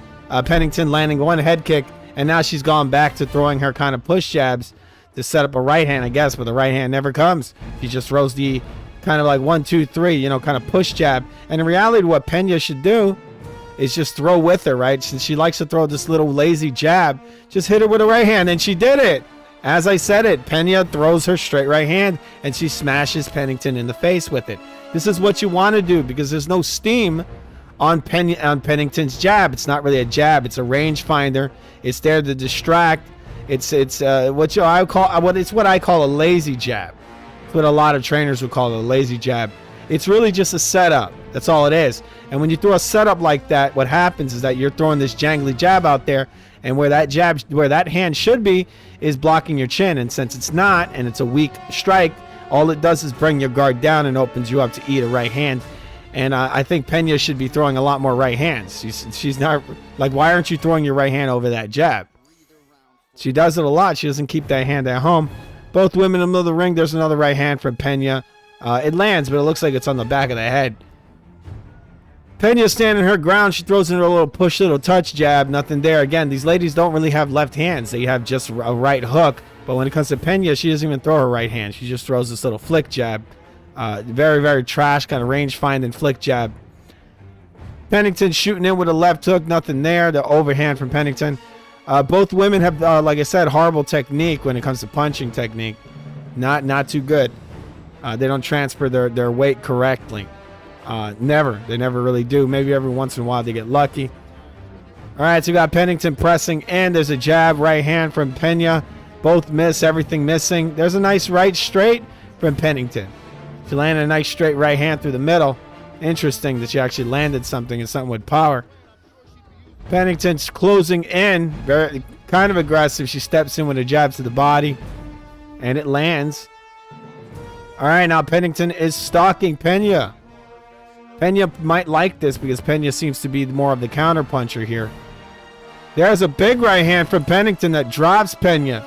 It's the best shot that Pennington's thrown in the whole fight. She actually dropped her. Surprising it's taken this long. I mean, both women really don't block very well. I guess every once in a while Pennington can land something, right? All right, Pennington's going for a guillotine choke. I think she might have the neck. We got Pena going for a single leg takedown. Gonna hold on to Pennington's leg, and Pennington's let go of the choke. All right, we got 1 minute and 30 seconds left in round number 4. This is really what Pennington needed. She needed to get something going, but I still see her losing the fight. She's having a decent 4th round, but it ain't that decent. I mean, she really is the one who got hit the most in this round, but she did drop Pena. Pena more of the same, her kind of weird stiff jab with no snap on it. It's more like a push jab. Pennington lifting her leg, Muay Thai style. She throws a push jab, standing her ground, not really throwing much of anything. Can't wait for the main event where people actually know how to throw punches and kicks. Hopefully there's a push. There's a jab straight right hand from Pena. I guess if you can call that a straight punch. It was more like a straight right hand push. None of it lands. Pena's back is up on the cage. She seems very reluctant to throw anything. I guess because she got hurt earlier. Pena circling to the left very slowly. Throws in a push jab. Pena tries to throw a right hand over the push jab, I guess. She's unsuccessful. Pena's built like someone's granny. It's weird. She just looks like she got an old lady body. It's weird. She has a young face but an old body. All right, so Pena just taking steps back. This looks like this might actually be Pennington's first round. I might be willing to give her this round because I think she's the one who's done the majority of the work. All right, we come to the end of a very boring round number 5. All right, let's hear this. Falling off balance when it landed. And that big right hand nice dropped right her. hand that Dropped her bad. And then again, look at that. Right over the top. Juliana's corner was telling her she's got to keep her hands up and close. Yeah, cross down the middle. You go and you take down this girl. All right? You take down this girl, we win this fight, Juliana. You're letting her fucking live. You're letting her have a fucking live. Walk in with your hands. Walk in. Walk in. Hands up high. Walk in. Grab hold of her body. She's falling to the ground. That's what you need. Win this fight. Look at me. Like this here recycle, right? All right, here we go. This is round number 5. This is for all the marbles, people. I've got Pena winning this fight. I got her up. I got her up by what? I got it 1-3. Pena's gonna need a knockout. Sorry, not Pena. Sorry. I got Pena winning. Pennington needs a knockout to win this fight. All right, here they go. Both women are in the neutral corners. Here they come. Pennington's going to need this knockout, no doubt about it. If they don't have it that way, then they're fucking robbing this Pena woman. Pennington's going to need this knockout. Pennington coming in. She's pressuring in. There's a jab from Pennington. Pennington coming in. She kind of standing her ground now. She blitzes in, misses both shots. Pennington with her little touch jab, she throws it out there. She don't put nothing on the jab. She never transfers the two shots together. You'll never see her throw a jab straight. Like left jab, right hand, like real fast, connected to. Bam, bam, like that. No, you never see it. She just flick, and then she'll take an hour, and then she throws the right hand. The timing's all messed up, people. All right, so we got a left hook feint from Pennington. Pena just kind of pawing in her lead hand. There's a 2 left hook paws from Pennington. Nothing landing. Both people landing nothing. Pennington circling. There's multiple. Again, her little. These jabs that both women throw are really big mistakes if you're fighting a high level fighter. Because when you got a person who throws a lazy jab like that, you could very easily throw a shot over it, or beat him to the punch. There's a right hand from Pena. Every once in a while, she'll make Pennington pay for throwing this lazy jab. But what's funny is that Pena does the same thing. She makes the same mistake. She throws this very lazy jab and comes straight in. I mean, really, what you should do is you got to throw your straight right hand. You throw it over their jab, and you throw it as hard as you can and as straight as you can, like a spear. All right, so we got Pena standing her ground. She throws a little jab, touches, a lot of touches, people, touches and partials. Nothing solid really landing much in this fight. They're saying these aren't 2 sharpshooters. These are not. They're not anything special. They're not tacticians or whatever. They're not. I mean, they move around like they're made of wood, and they can't transfer their power correctly. All right, so we got Pena stepping in with the straight right hand, and she wraps her right hand around Pennington's head. Pennington's now pushed Pena against the cage, and she's just holding her there. Trying to kill the clock a little, I guess. We got 2 minutes and 50 seconds left in round number 5. The short right hand from Pennington on the break. She catches her, but it's like a partial blow. Looks like Pena might be wilting a little bit. There's a jab from Pena. It's kind of a touching jab. Nothing with any real power on it. There's a big overhand right from Pennington. Nothing landing. Pena catching Pennington with the left hook and the right hand as she comes in. Pena falling off balance. You could tell she's clearly gassed. Both women were tied up. Now they broke. Pena pushed Pennington off of her. Pennington shooting in her useless, lazy jab. That's all being done to set up her right hand. But the right hand rarely comes, so she's really just flailing shots and landing nothing. Pena stepping in with the jab. Nothing there. Nothing landing. Very unexciting fight. There's a right hand from Pennington that lands. Pena might be hurt. There's a nice right uppercut from Pena. Now looks like the women are throwing some leather. Pena circling to the left as Pennington is stalking. Again, I don't understand how Pena can't catch Pennington coming in. She comes in straight lines. All right, Pennington stepping in. She throws a left uppercut. Nothing on. It's kind of an arm punch. It's the 2 partials from Pena. the right and left hook. Both are touching. Got a minute and 17 seconds left in this terrible, boring fight. All right, there's a short right hook from Pena that clips the jaw of Pennington. Pennington pressing in with her jab, her lazy jab. Both women are tied up. Now they've broken the clinch, and Pennington is back to circling like a crippled, like a senior citizen with back problems. Pennington falling over for a second there. She throws her push jab. Pena, she fights like she's the hunchback of Notre Dame. All right, we got a short left hook from Pena. Nothing on it, but it did land. There's a nice right hand from Pena. It's one of the best shots she's thrown in the whole round. It was a nice straight right hand. It popped Pennington's head back. Pennington stepping in and then stepping back, jumping out of range, and then blitzing in and missing everything she threw. Pena might actually win this title again, people. She's not doing super amazing, but her opponent is doing way worse. All right, so Pena coming in. She throws straight right hand and misses. These ladies really can't hit the broadside of a barn, huh? We have 8 seconds left in round number 5. This is a title fight, people. It's pretty insane. All right, there's a big looping right hand from Pennington, and we come to the end of the fight. It's a very hard round to score. It was kind of garbage. Rivals going toe-to-toe for 25 minutes. Pennington showing some championship mettle down the stretch. After a very difficult third round, champ could be anybody's championship. Yeah, well, it feels like Raquel Pennington got the job done. Yeah. In round 4, she fought very well. Round 5, she was the advancing party, the one throwing. It seems like Pena got a little tired. Yeah. Beautiful job here by Pennington with the beautiful left hand. Then that little shovel uppercut in round 1, which Pena with a beautiful straight right hand down the middle. Another right hand lands for Juliana.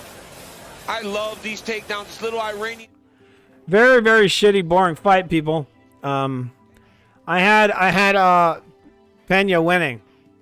Juliana Pena is the winner. I don't know who they have. We're gonna watch the decision right now, but I think she won the majority of the round. Seems that she was fading towards the end of the fight, the championship round. She lost the 4th and 5th in my book. I think she took it. I think she edged it.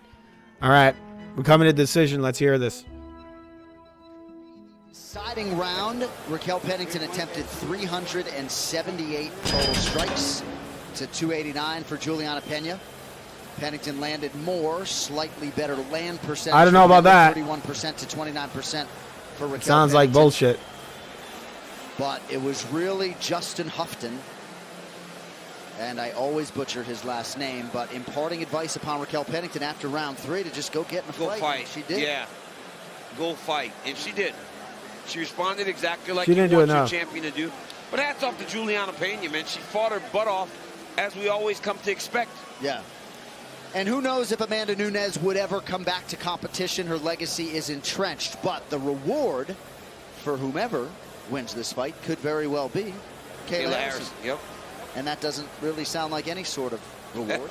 The official decision brought to you by Hart Tools, with over 800 quality tools to maintain your home, yard, and car. Available at Walmart. With the decision, here's Buff.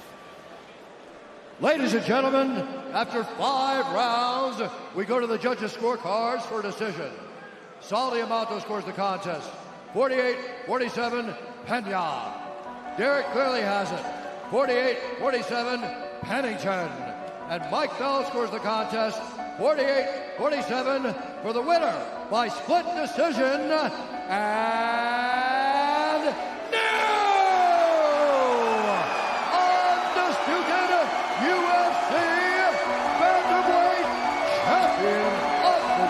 All right, so it looks like Pena has recaptured the bantamweight title. Looks like we're going to end up seeing that Amanda Nunes rematch, I'm guessing. Amanda Nunes would probably lay this lady out again, I'm going to guess. It's amazing she beat her the first time. She's reclaimed this title because the title holder was never anything great. That's just what it is. She was never great. There's people booing, but the right person, I thought, got the win. Ladies and gentlemen, I'm here with the winner and new. Once again,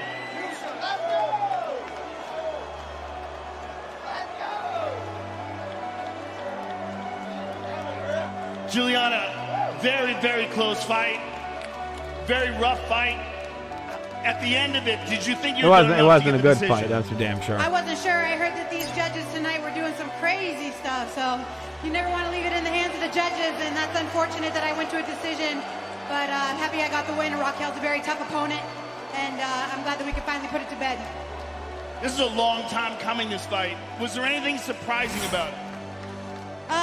No, just a loss of focus, and that's what I would say. I got dropped. I'm not sure what it was, but definitely, like, you unfocus for a second, and it only takes 1 second to get dropped, so definitely need to be a little bit more focused next time. Well, I want you to enjoy this. I want you to really revel in this moment. You're once again the champion. Kayla Harrison won earlier tonight. Give us your thoughts on a potential matchup between the two of you. What I'd really like is for Amanda Nunes to quit ducking and come back inside this octagon and let's settle it. We're 1-1. That would be the greatest fight in mixed martial. All right, I think. I think Pena will probably end up beating Herring or whatever the hell her name is. You know, the one who the big giant muscle bound woman. She's doing dumb faces in the back room. They're showing whatever, I forgot her name. The other lady, the big buff one. They said her name. It's with an H. Harrington, I think it is. They're talking to Pena now, or Pennington in the ring. She has her baby. This is like a big thing, I guess, with the women. We have I Am Your Leader says, who did you have winning? I mean, if you're talking about this fight, I had Pena winning it. I thought both women are they're not very skillful. They're not very skilled. Their technique is really poor. But yeah, I had Pena winning this fight. I thought she was going to win it, and she did. I thought she edged it. She was fading in the later rounds, but she got it. It was my fault for letting it go to the judges. So back to the drawing board and just only going to get better from here. Congratulations to Juliana. Good luck, everybody listening to her. Yep, now. Well, you had an outstanding performance, and I'm sure we'll see you back and better than ever. Look forward to seeing you again. Raquel Pennington, ladies and gentlemen. Well, Raquel Pennington did everything you would like to see her do in rounds 4 and 5, but champ, close fight, and it goes to Juliana Pena, now a 2-time UFC bantamweight champ. Yeah, very close fight. It came down to round 1. At least I hope. When they showed Who'd you have winning the fight? I hope it is round 1. All right, so here it is. Sal D'Amato had it for Pena. They all did. He gave her the first 3 rounds. Derek Cleary had it for Pennington, and it was round 1 for Derek Cleary, giving it to Pennington, and that indeed was the deciding round. So Mike Bell and they had it scored basically identical to me. Isn't that crazy? They had all 2 judges had it scored identical to the way I had it scored. I kind of thought it was 2-2 going into the 5th, and I thought that Raquel pulled it out. Yeah, because you know what you're watching. I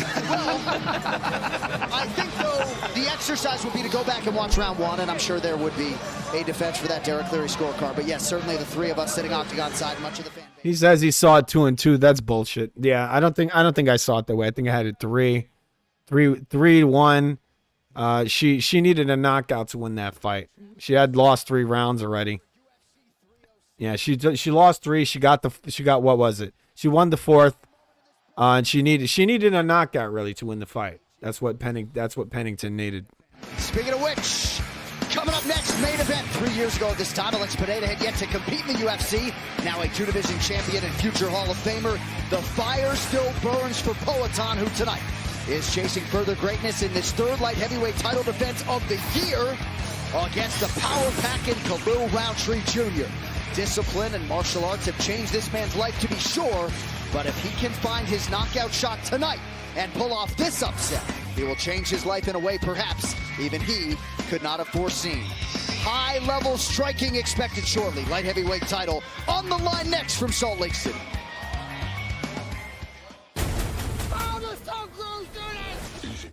All right, so we got the main event coming up. Roundtree versus Pereira, however you pronounce his name. All right, who you guys got winning this one? Are we going to push it to the limit? Remember to subscribe to The Real Food TV, people. It is the greatest channel known to man. It really effing is. That's just a fact. All right, this card so far has been kind of nothing too amazing. But it's coming to an end, and that's a good thing. It looked kind of stacked. I thought they had some decent setups, decent fights on here. they have been okay, I guess. If you guys didn't know, Wonderboy got knocked out in the 3rd round. Oh, hopefully that wasn't too loud. Wonderboy got knocked the F out earlier tonight. That wasn't too good. He ate a right hand. The guy does not like to block, does he? He was having a boxing-based style, but he decided he doesn't like to block. And he got clipped with the right hand right on his chin. He went down on his face. He wasn't completely knocked out, but he was definitely mostly knocked out. All right, so they're now the fighters are going to come to the ring any minute now. I'm going to be locking their names into our scorecards, and we can score this. Well, but it probably won't matter too much because, I mean, one thing that's been happening all night is there's been finishes. I don't know if I've really seen any fights going the distance. Most of them have ended in knockouts. All right, so now they're talking about the betting odds game, whatever it's called, DraftKings. All right, I'm going to be writing the names, and let's listen to this. To land more significant strikes, that increases the total odds to plus 1,900. All right, now live from Delta Center here in Salt Lake City, Utah. It is, in fact, time for the main event for UFC 307. Pineda versus Roundtree Jr. The title is at stake, but these light heavyweight rankings are presented by The Change. Be better, earn rewards for sustainable choices. Magomed Ankalaev and Alexander Rakic will compete in Abu Dhabi at UFC 308. Tonight, it is Khalil Roundtree Jr.'s opportunity to take his shots at the vaunted Brazilian Poatan. Defending his light heavyweight title for the 3rd time this year, Alex Pineda continues to chase and make history, but if anyone has the style and the commitment to beat Poatan, perhaps it is tonight's challenger, Khalil Roundtree Jr. When I think about the story that I want to leave behind, I want people to know you want to do something, you can do it. It's not too late. With dedication, the right people around you, and with absolute focus, you want to be something, you can be it. Khalil Roundtree Jr. has battled a lot of demons to realize this type of UFC success. When you let that beast come out of him, he's a scary individual. Oh, big left. This is a serious light heavyweight on the rise. Oh, Khalil is just terrifying. Anytime you watch one of my fights, chances are there's going to be a knockout. All right, the build-up's happening right now to the main event. It's coming. This is going to be a striking match, most likely. We're going to see what happens. This guy is actually Roundtree or whatever. He's gotten better. He's doing all kinds of Muay Thai and who knows whatever steroids. But I predict that Pereira's going to knock him the hell out. But Pereira, you know, he's got leaky guard there, people. He can get catched. He can get caught. But I predict Pereira's going to lay him out. Winning streak. This man is on the up. Khalil Roundtree could be a future champion. This is what I've been working for. I'm in the top 10 now, and the only thing that I want to do is fight Alex Pereira. This man is the specialist of specialists when it comes to striking, and one of the most destructive forces we have ever seen inside the octagon. A 2-division world kickboxing champion who is now a 2-division world MMA champion. Quando eu entrei no UFC, todo mundo falou, é só um kickbox, pô, esse cara não vai vingar, esse cara não vai conseguir. Mas eu venci tudo, né, com a minha dedicação, a minha força de vontade. Oh! Big early knockdown for Poatan. Oh, Jamal Hill's out. Welcome to the history books. In 2.5 years, this guy has won belts in 2 divisions and defended. Muito feliz em saber que muitas coisas que eu venho fazendo, outras pessoas tentaram e não fez. É a mesma coisa, todo mundo está na mesma ali, tentando buscar título, fazer defesas. E se eu consigo fazer isso melhor do que os outros, esse é o meu interesse. Oh! Stop the fight! Alex Pineda remains on top of the MMA world! He's a champion for a reason, but I believe in myself. And every fight that I've had has led me to be ready for this. Oh! Khalil Roundtree Jr. closes the show! He's knocked out one of the best kickboxers alive today. Ele é jogador perigoso, é cara forte, é cara que tá vindo com vontade, que tem sonho, mas eu vou estar usando a minha inteligência, minha experiência, sempre tá dando essa pressão nos adversários. Se eles não estiverem preparados, eles vão ficar. That'll do it! Poatan has done it! this is the fight that I've always dreamed of, and whether it's round 1, 2, 3, 4, or 5, I'm gonna win this fight by knockout. I'm here. Let's go.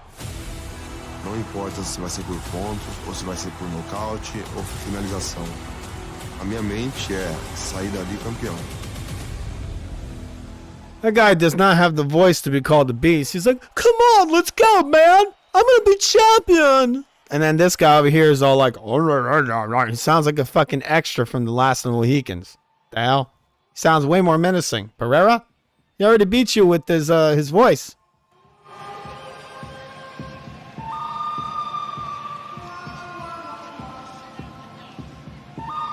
Dude, Roundtree's coming out to this. What the hell? Look, Roundtree's coming over here to some like classic Western music, man. What is he? Is it going to be a duel in the ring? This is pretty damn cheesy. Bro, how could you play this music and then come out with a fucking Reebok, like a freaking windbreaker Reeboks with short shorts, gold gloves, and flip-flops, yellow flip-flops with the Western music? What? You gotta dress up like a cowboy, bro.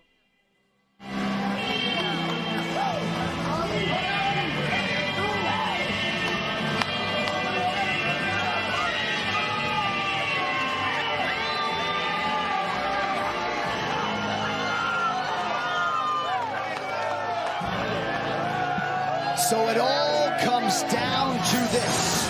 For the Los Angeles-born, Las Vegas-based Khalil Roundtree Jr. got to the UFC in 2016, largely pre-development. Was in the Ultimate Fighter Season 23 final.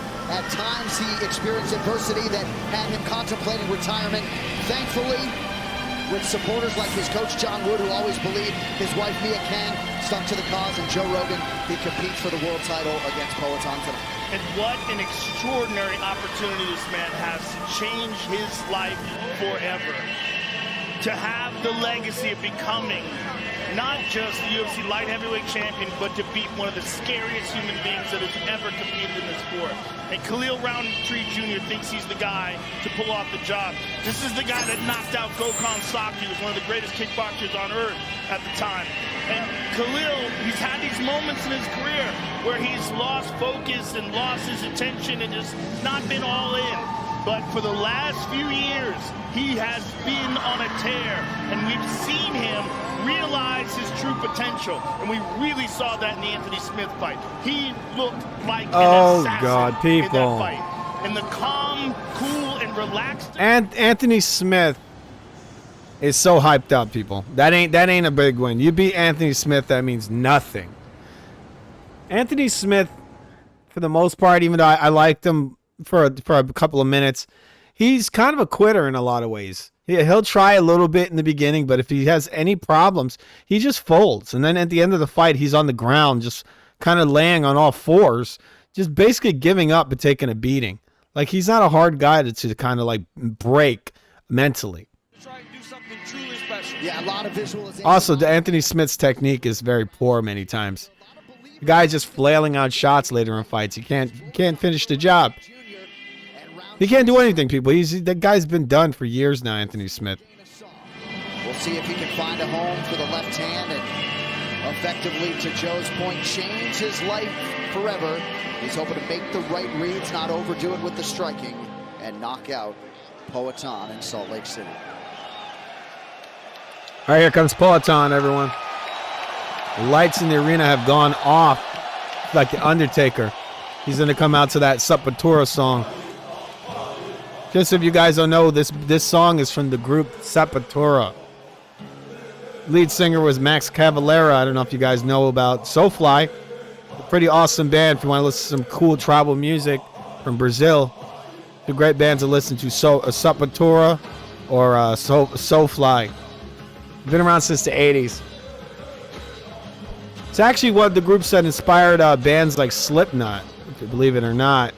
They're heavily inspired by the band Sepultura. The heavy drum playing music, tribal music, but with the metal, kind of heavy metal kind of spin on it.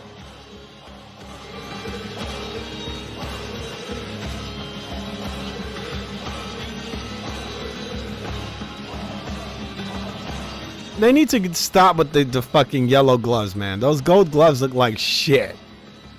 They look terrible. Maybe white gloves, right? Maybe that would be the color for the main event. White gloves. That look a little bit more classy than some piss-colored yellow gloves with red tape. It couldn't be worse than that. Red tape with fucking gold gloves. They look silly.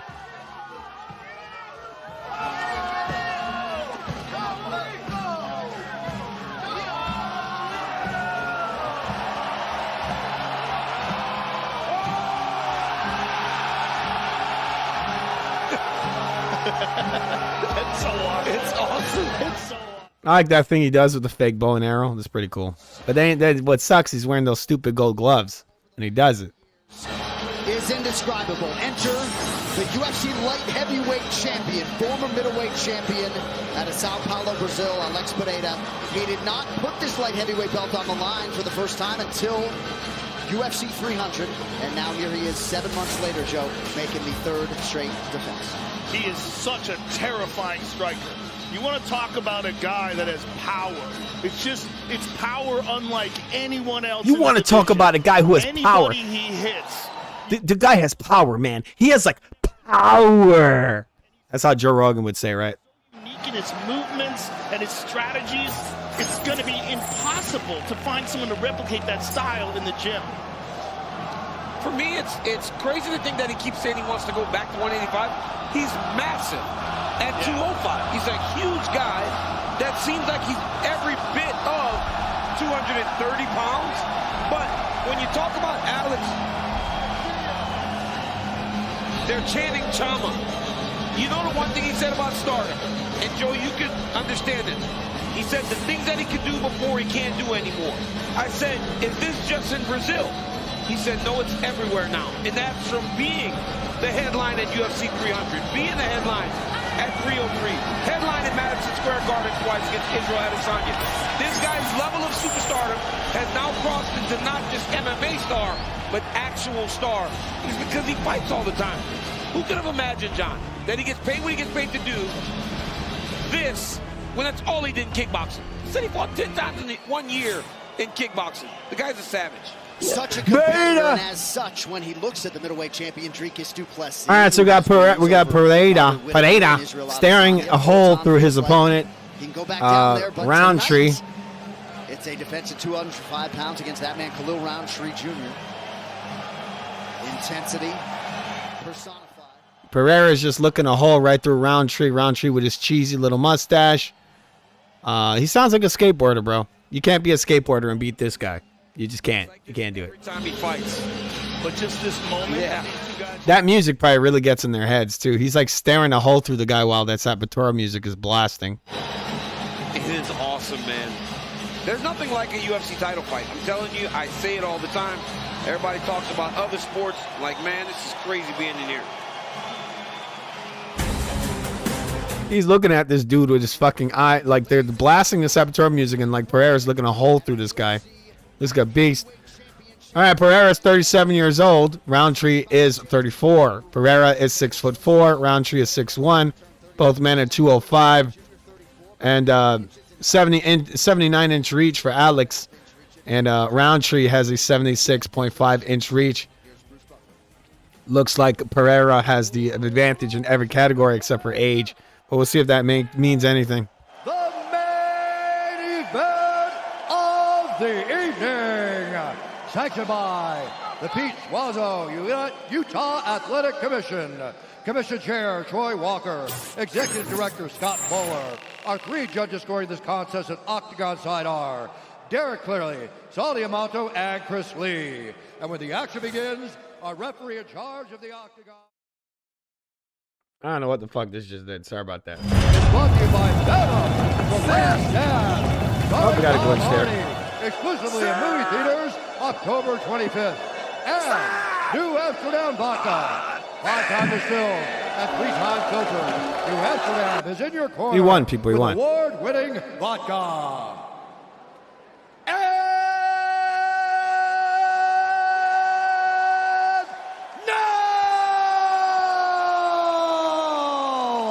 For those in attendance and UFC fans watching around the world. This is the moment you all They gotta stop with the gold gloves, people. waiting for. Live from the Delta Center in Salt Lake City, Utah.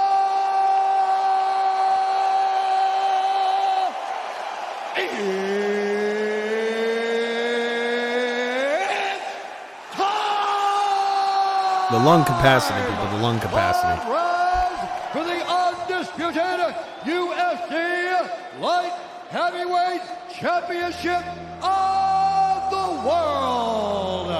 Introducing first, fighting out of the blue corner, a mixed martial artist holding professional record. 14 wins, 5 losses, 1 no contest. He stands 6 feet 1 inch tall, weighing in at 205 pounds. Fighting out of Las Vegas, Nevada, presenting the number 8 ranked UFC light heavyweight contender in the world, the challenger, Khalil Roundtree Jr. And now, introducing his opponent, fighting out of the red corner, a kickboxer holding professional record, 11 wins, 2 losses. He stands 6 feet 4 inches tall, weighing in at 205 pounds. Fighting out of Danbury, Connecticut, by way of Sao Paulo, Brazil, presenting the reigning, defending, undisputed UFC light heavyweight champion of the world, Alex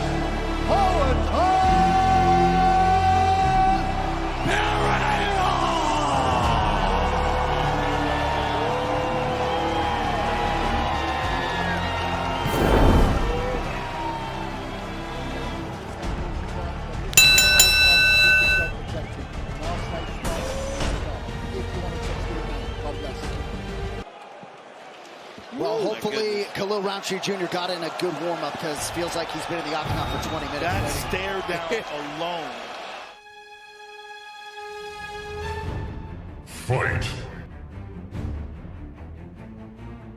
We got both men on the opposite ends of the ring. Pereira still staring a hole to Roundtree. Completely, his face is just so stoic, but it's got this look like it's like a lion who's about to eat his prey. Pereira just leaping in with the teep kick, and Roundtree catches it. Pereira looks enormous next to this Roundtree guy. The size difference is crazy. Looks like they're in two. It looks like Pereira's two weight classes bigger than the guy. There's a right hand and a straight left hand that actually penetrates the middle of Pereira's guard and it hits him. The straight left hand very fast. Roundtree circling to the left. Pereira's just stepping in with the usual kind of pawing his lead hand. He's got it very low. Wish he would bring it up. His hands are very low.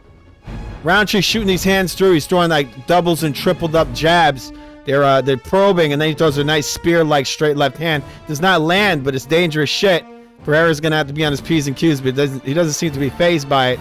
He's taking those steps back, but he pulls back in straight lines, Pereira. I'm not a big fan of it. He should circle instead of just pulling back like this. Pereira's just kind of standing his ground. He's got a low kind of left lead hand. It looks like he's trying to parry a shot, but he eats a straight left hand through the middle. Not good, Pereira. Pereira just stepping in. He's taking small steps in. He's been hit twice already. Roundtree's throwing some. I mean, the guy's not scared. Throwing an elbow as Pereira's throwing a head kick. He actually hit his Pereira's leg with an elbow. Pretty crazy stuff. Both men pretty relaxed. Pereira looks like he's like Leech, like from like the Addams Family, like the Butler. Is that his name, Leech? There's a nice straight right hand from Pereira. It didn't. I don't know if it landed. It might have touched. But it definitely had a lot of steam on it. If that would have landed, he probably would have knocked Roundtree out. Roundtree landing a straight left hand through the middle. Now he's taking steps back. Roundtree's taking the steps back. He's pawing in his lead hand. Nothing there. Sort of like a feint almost. Semi-feint. Like I said, he doubles and triples his jab. If Pereira was fighting out of a right-handed stance, or a southpaw actually, he could throw his left straight over this guy's jab. It's not a real jab. That's the thing about it. Roundtree throws it as just like the prior fighters, the 2 women fighters. It's not really a punch. It's just there to. It's just a range finder. It's something to distract. It's what I call a throwaway punch. It's what they usually call it, a throwaway. It's not intended to do anything, but the problem with the throwaway punch is you can throw something over it. You don't have to worry about it. All Pereira has to worry about right now is all he's got to worry about is the left hand. Because that's all Roundtree's throwing is this left hand, big left hook. There's another big left hook and he misses. Pereira's just kind of playing with it. He just threw a head kick. He didn't land it, but it was there. And if Roundtree's arm wasn't up, he'd be out. All right, both men just standing their ground. Roundtree just kind of pumping his stance. He's kind of like, he's got a little pep in his step. He's jumping in and out. Now he's taking some steps back. He seems to be waiting for Pereira to come in. Pereira's standing his ground. He's trying to keep Roundtree at his reach. He doesn't want to step into the shorter man. You know, the man who's not long. Pereira's trying to fight this guy, and he's doing a good job right now. He's actually keeping Roundtree at his reach, and Roundtree is actually having to overextend himself and leap in. And this looks like Pereira's basically setting him up. Pereira going for a leg kick, lead leg kick, and he goes off balance. He missed. Roundtree doing a decent job keeping his legs away from eating these leg kicks. Pereira got some fucking tree trunk legs compared to Roundtree's legs, man. That guy got sticks for legs. But he's big, heavy up top.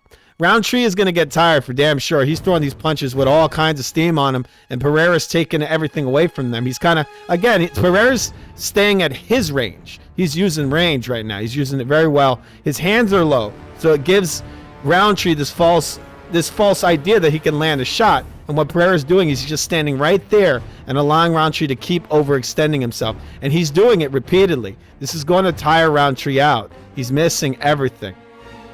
Pereira takes a couple of steps forward. He's not landing anything, Pereira, right now. He's just finding his range and keeping Roundtree outside. And Roundtree keeps biting. He's biting on it. He thinks he's going to land, and he's not. Because he's thinking, I'm going to jump. And this is exactly what he's doing. But he's got clipped right now, Pereira. He's getting clipped. He needs to parry with his right hand as he's stepping back or circle. Circle, lateral movement. Pereira now taking the step in. Maybe he thinks he's softened them up enough. He's letting him throw some of his steam. We have 38 seconds left in round number 1. Pereira stepping. It's very stoically pressuring. And Roundtree throws a lead right overhand, and it is blocked on the arms of Pereira. Pereira now stepping in. He's trying to put a little leather on this guy before the end of the round. Dangerous stuff because Roundtree is still pretty fresh, and he's a ball of energy. Pereira coming in with his hands low. I don't know why, because this guy's not fighting a wrestling-based style. You know, he's fighting as a striker. Pereira just kind of touching him with his lead hand, trying to set something up. It's very subtle kind of pressure. I'm pretty sure it's getting to Roundtree. He's taking a lot of gas off of Roundtree without throwing any strikes at all. We come to the end of the round. Deep breaths. Beautiful, beautiful. Great water. Great round. Breathe. Slow it down. Slow it down. That's just the nose that we thought. Okay? Breathe. We already know it's good. Deep breath for me. Deep breath. Deep breath. Slow it down for me. Good. How are we feeling? Good. So you've seen everything. He's doing everything exactly what we thought he would do. So we can control through those feints. We got to keep those feints going and just keep him twitchy. That was a close round, Cleo. Close round, okay? Keep doing that, and then we'll start adding to Listen, we can take it back. 3 steps. Just go back, move to the side. Sai mais, não saia pra trás não. Tá perfeito. It's perfect, Licky. Não fica tomando isso direto, exatamente. I'm pretty sure they didn't prepare for that, people. That's some bullshit. They didn't train for what Pereira just did to him there. What Pereira did is he was a master of range. He was letting this guy work. He's letting him work, and Roundtree's already huffing and puffing. Pereira is cool as a cucumber. Round number 2. Fight. Both men in their neutral corners are about to clash again. I think Pereira's trying to take some steam out of this guy's tank before he puts him in the bed. All right, Pereira comes in, steps in, first one in the center. He's stepping Roundtree back. Roundtree now taking steps back. Roundtree throwing a lot of hard shots, but he's not landing them. He's at the most, he's landing partials. Pereira's letting this guy gas himself out. People, he's a fucking professional kickboxer. He knows how to let guys blow their load, and he has a guy here who's a ball of energy. That's real well and good, but you need to be able to time this stuff and use it correctly. Roundtree's just trying to fight away his fear and his doubts, and Pereira is stepping in slowly. And he's going to let this guy, again, he's going to let... I actually had the last round for Roundtree. But I see what Pereira's doing here. His intention is not to outpoint this guy. It's to knock him out. Now Pereira's coming in. He's just eating a right hand. Roundtree's doing a decent job catching Pereira's kicks, but Pereira's putting about 10% of his power on these things. He's not loading up on any of them. It's got him thinking about legs right now. Roundtree stepping in with a straight left hand and a right hook and another straight left hand. Nothing is landing. Pereira coming in. Hands low, Fedor Emelianenko style, you know? Now you got Pereira stepping off the line real quick. He comes in real stoic. It's very, very tricky, you know? Stoic, he steps off the line, straight right hand. Now Pereira's landed a straight right hand right into Roundtree's face. You can see the doubt, and you can see the doubt in him. You can see like he's kind of wilting under this. The guy's just right in his face, and Roundtree's having big problems landing anything. There's a fake spinning kick from Roundtree. Pereira not really biting down on it. Pereira just very, very stoically coming forward, but at times very, very quick head movement from Pereira when he wants to throw that kind of slip and shoot. And he landed a nice straight right hand a second ago. Nothing landing right now. It's just Pereira kind of closing that gap. He's just stalking him, stalking Roundtree, and he's pushing Roundtree back. Where in the previous rounds he was allowing Roundtree to have the kind of confidence to push Pereira back. And Roundtree did land a couple of shots in the previous round, and in some ways that might have actually not helped Roundtree. It gave him confidence, but it's now all been taken away. Pereira stepping in, just kind of coming in, nothing really landing. There's a teep kick to the body from Pereira. There's three shots from Roundtree, every single one of them miss, because Pereira's riding back with these. Every time he sees them coming in, like I told you, he's getting his range. He's keeping Roundtree right out of range. And what Pereira's thinking is, he's thinking, I'm going to step back. He knows this is a 5-round fight. This guy's a ball of energy. You got to, like I said, you got to take some of that gas tank down and slow him down. Let him get slower, and eventually what's going to happen is he's going to eat these shots. That's what's going to happen. He's not going to be very slippery. Pereira's trying to not overextend himself, but he's coming in very stoically. He's not really throwing anything. He's just, once again, he's putting on pressure without actually throwing strikes. There's a right hand hook that goes right into the back of the head of Pereira. But Pereira eats it like he's made of stone, because that's what he looks like. He looks like that thing from Creepshow, you know, that fucking Indian dude that came back to life. It was like a statue. Nothing happening right now, just a lot of stalking. Pereira just kind of probing him with this lead jab. He touches him with it. He's like, bro, look, I can touch you. Roundtree's shooting a left hand once again. Roundtree's just fighting against all his doubts and fears right now, and they're all coming true because this guy's not getting touched with anything. Pereira again with the lead. He's just coming in with the lead touching jab, and then as soon as Roundtree goes to throw a shot, Pereira jumps back. There's a big right hook. Oh, Pereira's been hurt with a right hand. This is the game you play, people. You got to put some leather on him. Roundtree throwing. Like I said, he's a ball of energy, and he can catch you. So Pereira at times he's got leaky guard, and I feel like he likes to bait people in with that. But it's not a good thing. Pereira's hands are still low. That's insane. All right, so Pereira actually just got dropped, people. He got dropped for about a second. He's back on Roundtree, pressing forward. We got 51 seconds left in round number 2. Pereira pressing in still. Roundtree throwing the majority of the leather. Pereira basically walking straight in. This is the problem. He ate a right hook. He's not putting his hands up. He's got them very low. I don't know why. But once again, I think maybe it's to avoid takedowns. But that's not proper technique. You know, you don't want to have your hands low like this. What happens is that Pereira overextends himself at times, and Roundtree is pretty explosive. I get it. You know, sometimes it's good to have the shorter reach, right? Because you catch the guy as he's coming in. Pereira has the longer arms, and he's shooting them from low. It's not a good thing. Roundtree shoots his shots right from his face, right from his head, so they come in quicker than Pereira's. Now Pereira's shooting a straight right hand, and then he tries to rock back. Again, you don't want to pull back in straight lines like the way Pereira does it. Like I said, we come to the end of round number 2. Here's the missed kick. And there's that right hand that caught him and dropped him. And it really kind of just caught him with the wrist. It didn't catch him clean on the knuckles. And here's the head kick at the end of the round. Oh! You have to work less head kicks now. Continue the calf kicks. You need to touch him. You can't just catch. You have to be able to smarter on defense. Okay, we took some shots on this one. We can't.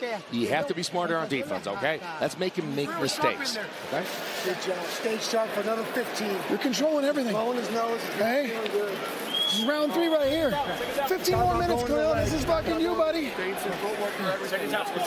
Keep that footwork. Angle off the cage. You got this.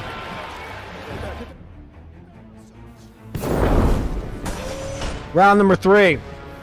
Fight. Pereira, he's letting this slip through his fingers. I think he's trying to gas him out a little bit, but he's got to be a little more intelligent with his defense, and he needs to start getting some more respect. He needs to drop this guy and start hurting him. I got Pereira losing the first 2 rounds. All right, Pereira pressuring, and he's got Roundtree pressed back. He needs to be intelligent with the way he throws his shots. In the previous round, Pereira threw a big head kick, and he missed, and that's why he caught the right hand. He got hit with a right hook, and he went down. All right, so we got Pereira stalking just like the last 2 rounds. But Roundtree knows he can hurt him, so that's going to get him confident. Pereira throwing a straight right hand. But Roundtree's got pretty damn fast hands. He's shooting with Pereira. He's punching with him. And again, that since Roundtree has, you know, the shorter arms, when he's inside, he's very explosive. And Pereira's very, very, very, very big, you know. He's got to catch this guy at the end of his shots, and he's not doing that. He's having issues landing his kicks as well, Pereira, on Roundtree. He's having issues with it. Roundtree's doing a good job using a lateral movement. So Pereira's throwing his straight right hand, and Roundtree's not there to be hit. Pereira needs to throw more feints. He needs to throw more feints, more maybe possibly body shots. His approach is a little poor from Pereira. He just doesn't block correctly. I don't know why he always has his hands low. It's weird. All right, so Pereira pressuring in. Roundtree landing a little while ago. He landed a left hook. Pereira just keeps pressing in, very stoic, hands down. Roundtree won the last exchange. There's a left head kick and a jab from Pereira. Both land. Now Pereira stepping in again. He kind of bounces his way in. There's a jab from Pereira, and he misses, and he steps off the line. Now he's standing right in front of Roundtree. He really wants to knock this guy out, and he's going to need to, I think. I mean, he'd have to beat him the next two to 3 rounds, I think. Because he's given Roundtree's got 2 in the bucket already. There's a straight left hand to the body from Roundtree. Pereira just stoically just walking in place, walking in with his hands down. Roundtree seems to have he has more speed. His hands are faster for sure. Pereira stepping in with a jab. He hits Roundtree with it. Roundtree just kind of feinting. Pereira stepping in. Pereira standing his ground. Roundtree throwing two left hooks, both missing. Pereira steps in with a jab. Roundtree lands a left straight to the body, and it lands. It's a leg kick. I don't understand why Pereira doesn't throw more leg kicks. There's a leg kick from Pereira that lands on the calf of Roundtree. That is the thing to do, I feel like. You want to take away some of Roundtree's mobility and his lead leg. You know, his lead leg is right there to be hit. All right, so Pereira stepping in, more stoic action here. We got 2 minutes and 25 seconds left in the 3rd round. There's another lead kick to the lead leg of Roundtree. Roundtree's not liking that too much. This guy's got some big legs. He's a big guy. I think Pereira should be fighting a heavyweight. I think he's too big for this weight class. Roundtree again. I mean, he's very reactive. Every time Pereira throws a head kick, like Roundtree literally ducked underneath a head kick and then came back with a right hook. I didn't even know that stuff works in real life. I thought that was only in the UFC video game. All right, so we got Pereira throwing these kind of probing jabs, more probing stuff. Again, he's just trying to put a pace on Roundtree, and that's the problem. He's not really getting Roundtree's respect because he's not really hitting him with anything. He's just kind of, I feel like he's trying to take some more, take his meter down a little bit more, make him a little more gassed, a little less explosive, a little less quick, you know? Now Pereira's just standing right in front of Roundtree, just probing out his, his probe, his lead jab, his jab there. Roundtree not really biting down on much.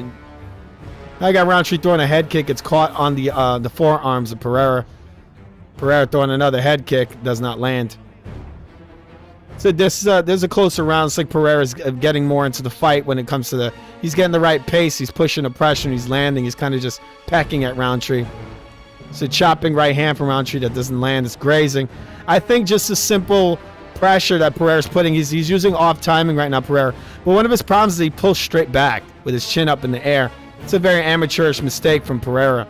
He needs to not do that. You don't pull back with your chin in the air. Never. But the pressure, I think, right now is getting to Roundtree. I mean, he's literally just covered in sweat just from Pereira being next to him. The guy is just pecking at him with a lead jab. It's like a touch. And now Pereira pulling back. It looks like getting ready to throw a straight right hand. He's using off timing. That's really what's getting to Roundtree right now. Roundtree's getting pushed back. He's not even letting his hands go, and his nose is all bloody from this kind of poke, push jab. We have 24 seconds left in round number 3. We got Roundtree shooting in with a right and a left hook. Very labored. He's looking very labored right now. I think he feels it. That pressure that Pereira's putting on. And I can see that Pereira has a lot more left in the gas tank. Just like I said, his intention is not to outpoint this guy. It's to knock him out.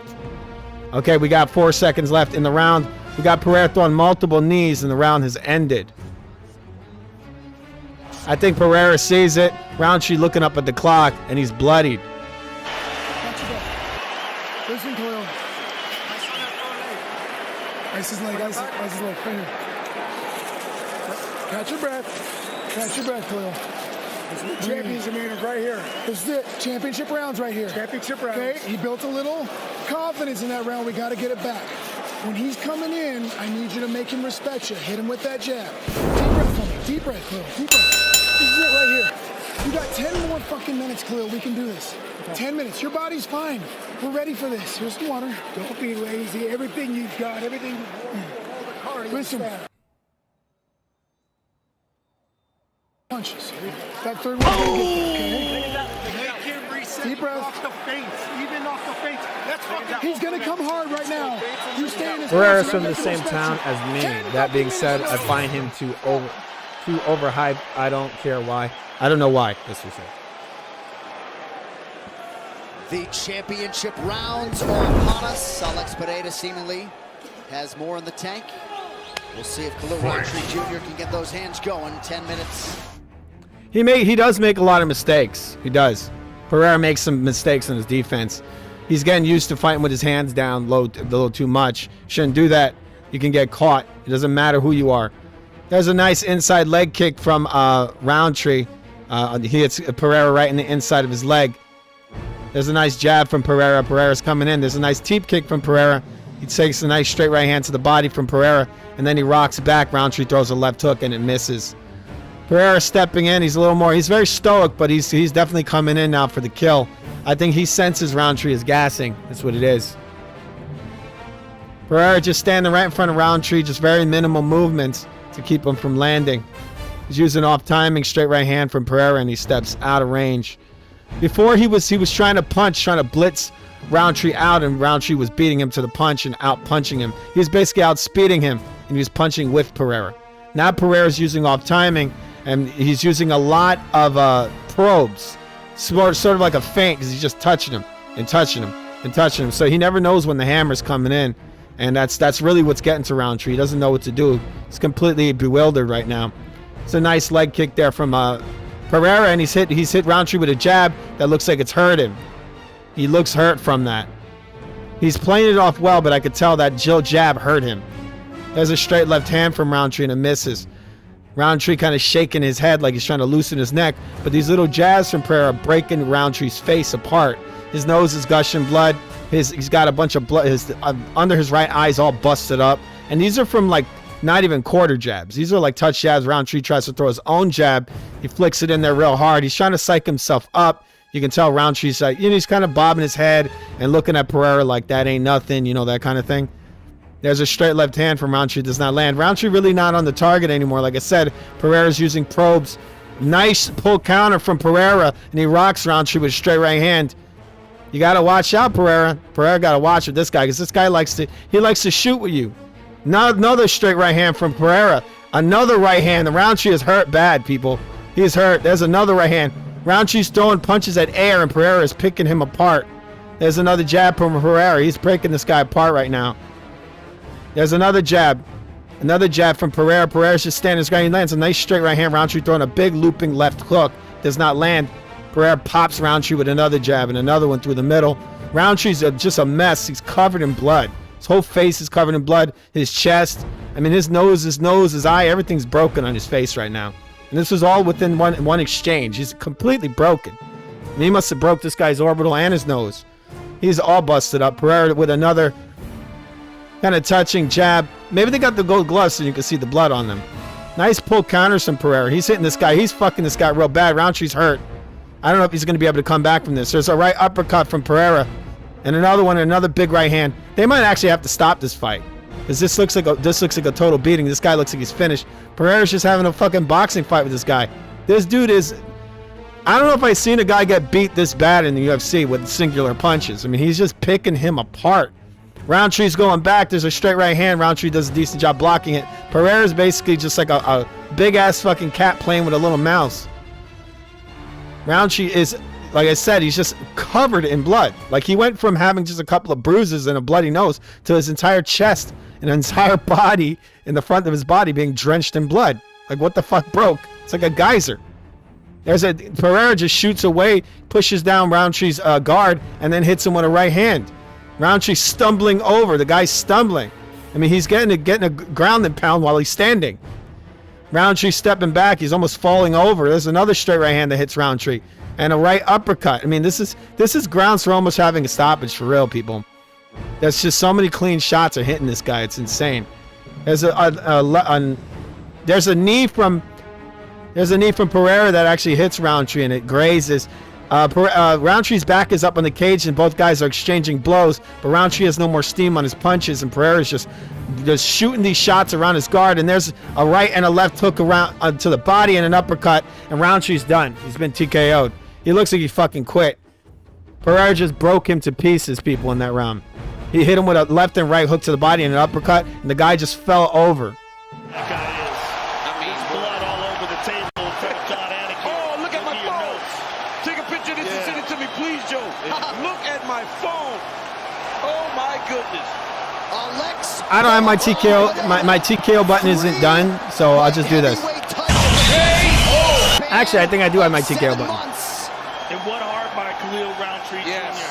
I mean, he took everything that he could take, as much as his body would carry him, but Alex Pereira is a different kind of beast. It didn't go perfect for him. This was much more difficult than anyone anticipated. And what did he do? He literally just broke him down. He took his time and broke him down, John. And hey, those punches to the head, Khalil was still fighting. He dug that body shot. That was unbelievable. So well, you were calling for it wisely, and we love when the broadcast booth gets splattered with blood, as advertised for the light heavyweight title fight tonight. Some replay, CC. All right, so it's a TKO win. Khalil starts to So reach. Pereira has won by TKO. Alex with another right hand over the top. I mean, he's got him hurt so bad. Roundtree's just not willing to give up. Right hand wraps. Jab. Hurts Roundtree. Pereira gets back forward after him. Another a right uppercut. Everything he's hitting him with at this point is just is dire. And then watch this. Uppercut. Hurts Roundtree. And then Pereira just goes down low. Right here. Punch. Boom. Boom. That's it. Roundtree's like, that's it. Those two body shots. Bam, bam. Uppercut up top. Unbelievable finishing sequence by the champion. And there is the reaction from the corner. Glover Teixeira front and center. The right-hand man, Plinio Cruz. What a moment for Alex Poatan Pereira, your fighter of the year in 2024, and Khalil Roundtree Jr. Mad respect, but he is wearing it. Yeah, he is. He got beat up. Great job, Khalil. Right, what else can you say about Roundtree Jr. trying to take advantage of this showcase? On some scorecards, might have been up through 3, but it remains Poatan. All right, I had Roundtree winning the first 2 rounds, and Pereira started edging in. This was the 4th, right? Yeah, this is the 4th round. Pereira started edging into the fight towards the end of the 2nd round. He got hurt, I think, in that 2nd round. And then in the 3rd, he really started taking it to him. He was breaking him down. He could see that he was wilting. And then in the 4th, he just finished him off completely. That's what it was. Like I told you guys, he wasn't trying to outpoint this guy. He was trying to knock him out, and that's exactly what he did. I call it a TKO. But, I mean, it was a weird end to the fight because it just looked like this guy quit. I guess you could call it a KO because it wasn't a referee stoppage. The fighter could not continue. He was hitting the body, so I should have labeled that a KO. I might just do that. Let's listen to the post-fight interviews.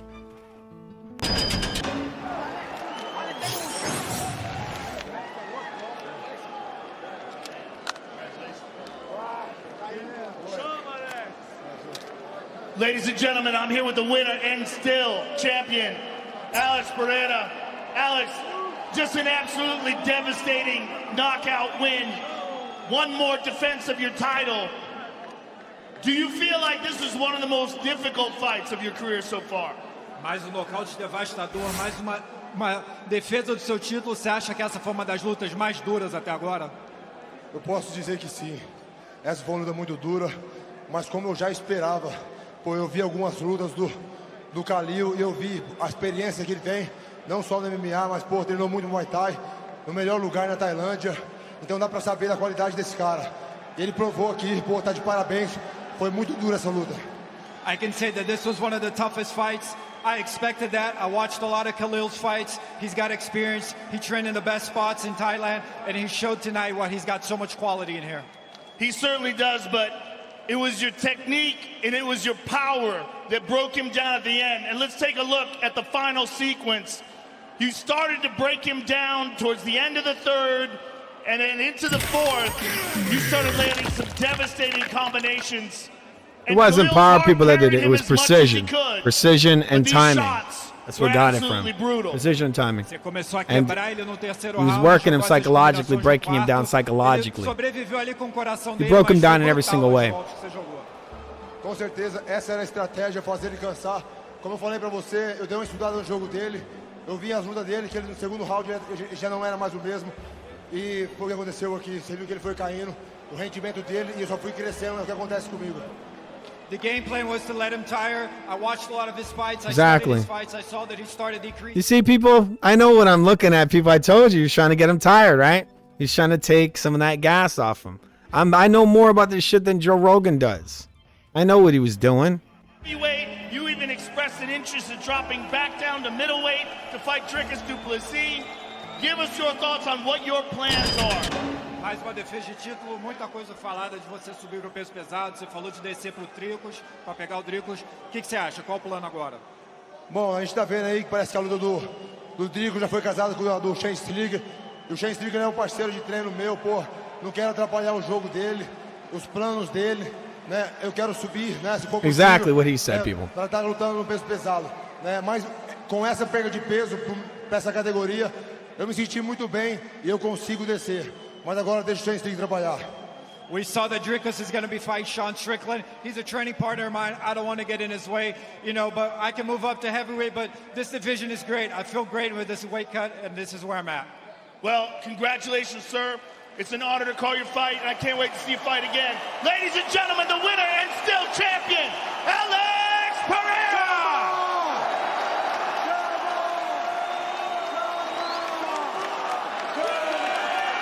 I mean, Roundtree was doing great. But then he got hit with 2 shots to the body, got broken down, and he became beta. He became kind of beta, people. He became beta. And it's Joe Rogan doesn't know how to break down shit. He doesn't know how to break down fights. This guy didn't get beat with just power. He got beat with precision, timing, and psychological warfare. This guy beat him in every single way. He beat him through the gas tank, attrition. He beat him through breaking his will. He beat him through precision punching. And he beat him through the stamina. He beat him everywhere, people. And then he just finished him off. For a long time, and everybody heard my story, but I was just really excited to come in here. And I really just embraced the moment all the way up to this moment. You knew that he was a devastating striker. Was anything surprising about his power or his technique? No, I don't think I was surprised at all. I do think that I thought that I was going to be able to hit him. Oh, you got a lot of blood coming out of your nose. Yeah, I thought I was going to be able to hit him a lot more, but he did a really good job at, evading the punches and counter striking. So, yeah. Sorry, just wipe it off, brother. It's okay.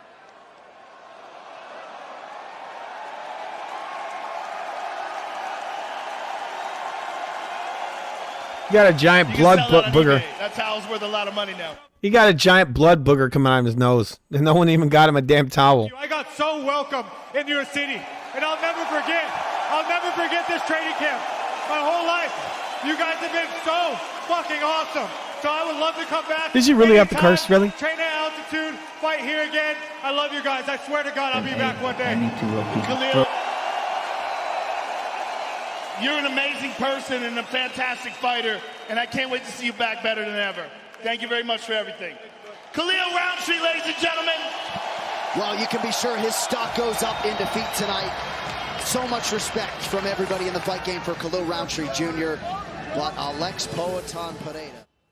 All right, Poatan, what he should do, probably should go up and fight John Jones and knock him the fuck out, which is, I predict, if John can't get him down, he's going to get knocked out. This guy is pretty damn big. He's too big for even light heavyweight. All right, people. This has been a very super freak card of the UFC. This is UFC. You've been watching UFC 307, the live play-by-play on The Real Food TV. This is The Real Food TV. Remember to subscribe if you haven't already done it to The Real Food TV. It is the greatest channel known to man, people. We do all kinds of different content. I might actually play Killzone a little bit, but it is getting really late. I want to thank you all for joining me on this very super freak podcast or edition of The Real Food Sports. This is Food Sports on The Real Food TV, people. All right, so we got Pereira winning by KO. It wasn't a TKO, people. Those punches were super freaky.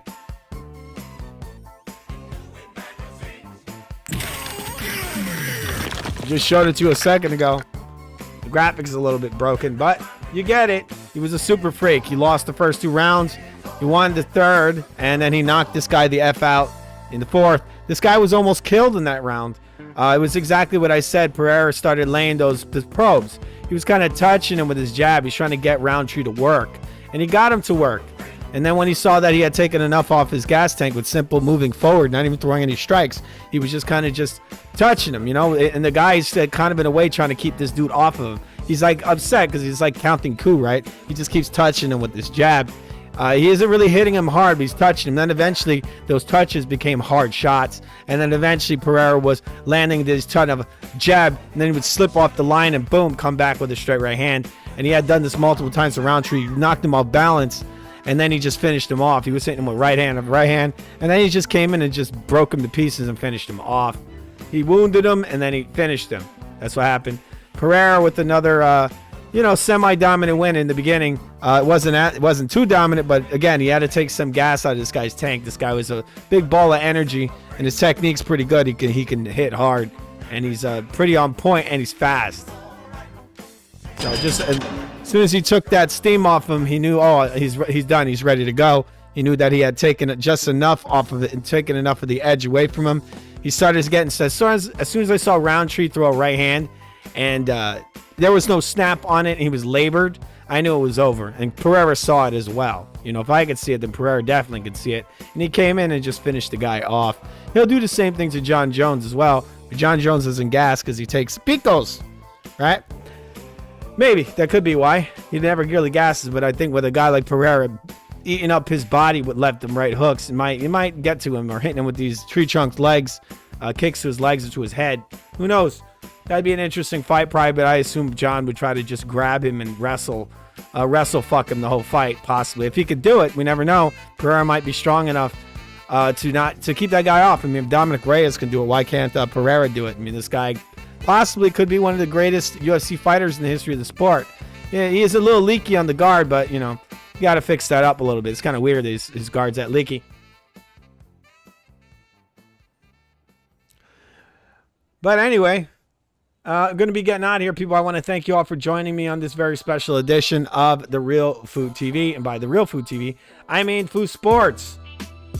The greatest show in the history of man. Remember to subscribe. Right, Joe Pesci? What the fuck is this piece of shit? It's Pereira versus Roundtree Jr., bro.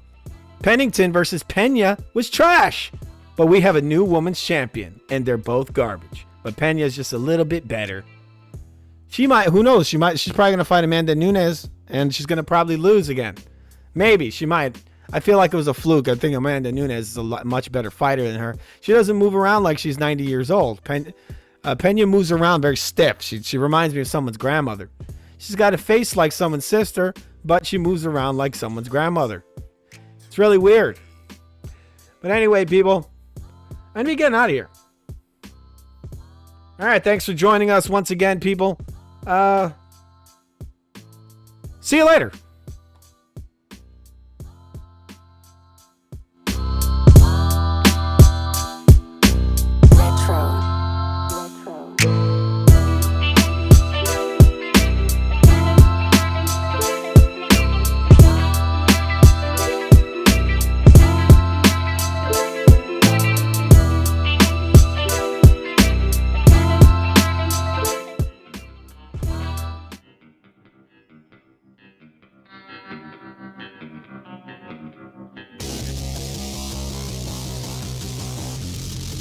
I just came out of a freaking war, you know. The guy that hit like a truck, you know.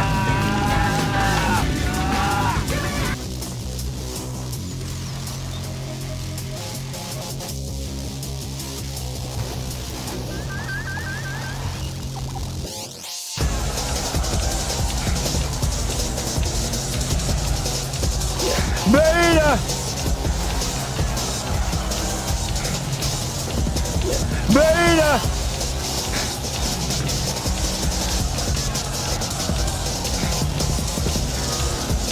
Beta!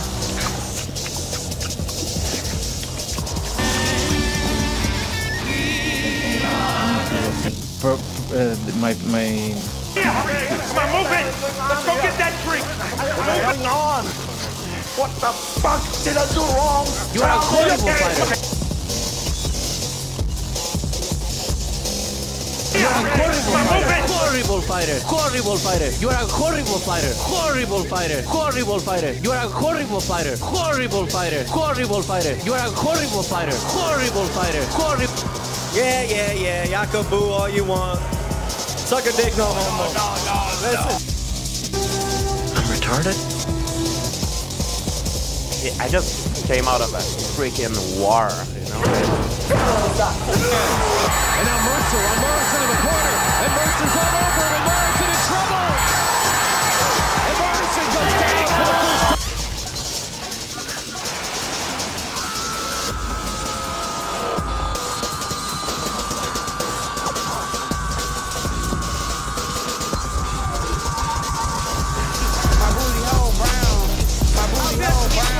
You couldn't wipe my drawers. I'm God and I've killed everybody. Now what? And then she's supposed to capture me.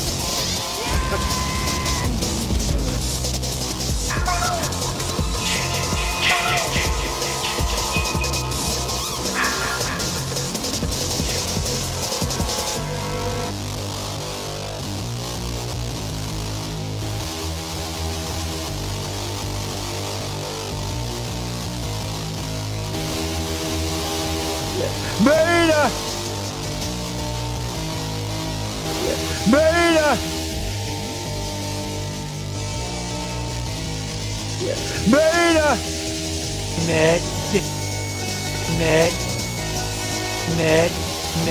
Damien.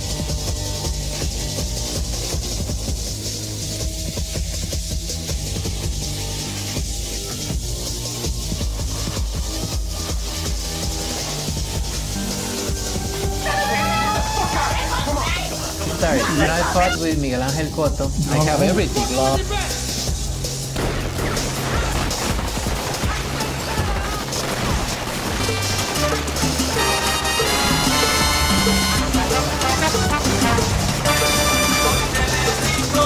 Good afternoon, everyone. Well, it's a special week. Maybe you can handle yourself one of them first-class tickets to the Russell action. Wanted that gold medal. I know it's emotional, but you walk away. The craziest rumor was when you have a relationship with a I think of asses. Really bad. Get the fuck out of here, man. Get the fuck out of here, Can man. you believe how much I am in heaven? I'm like getting the feeling of coming in the gym. I'm getting the feeling of coming at home. I'm getting the feeling of coming backstage when I pump up, when I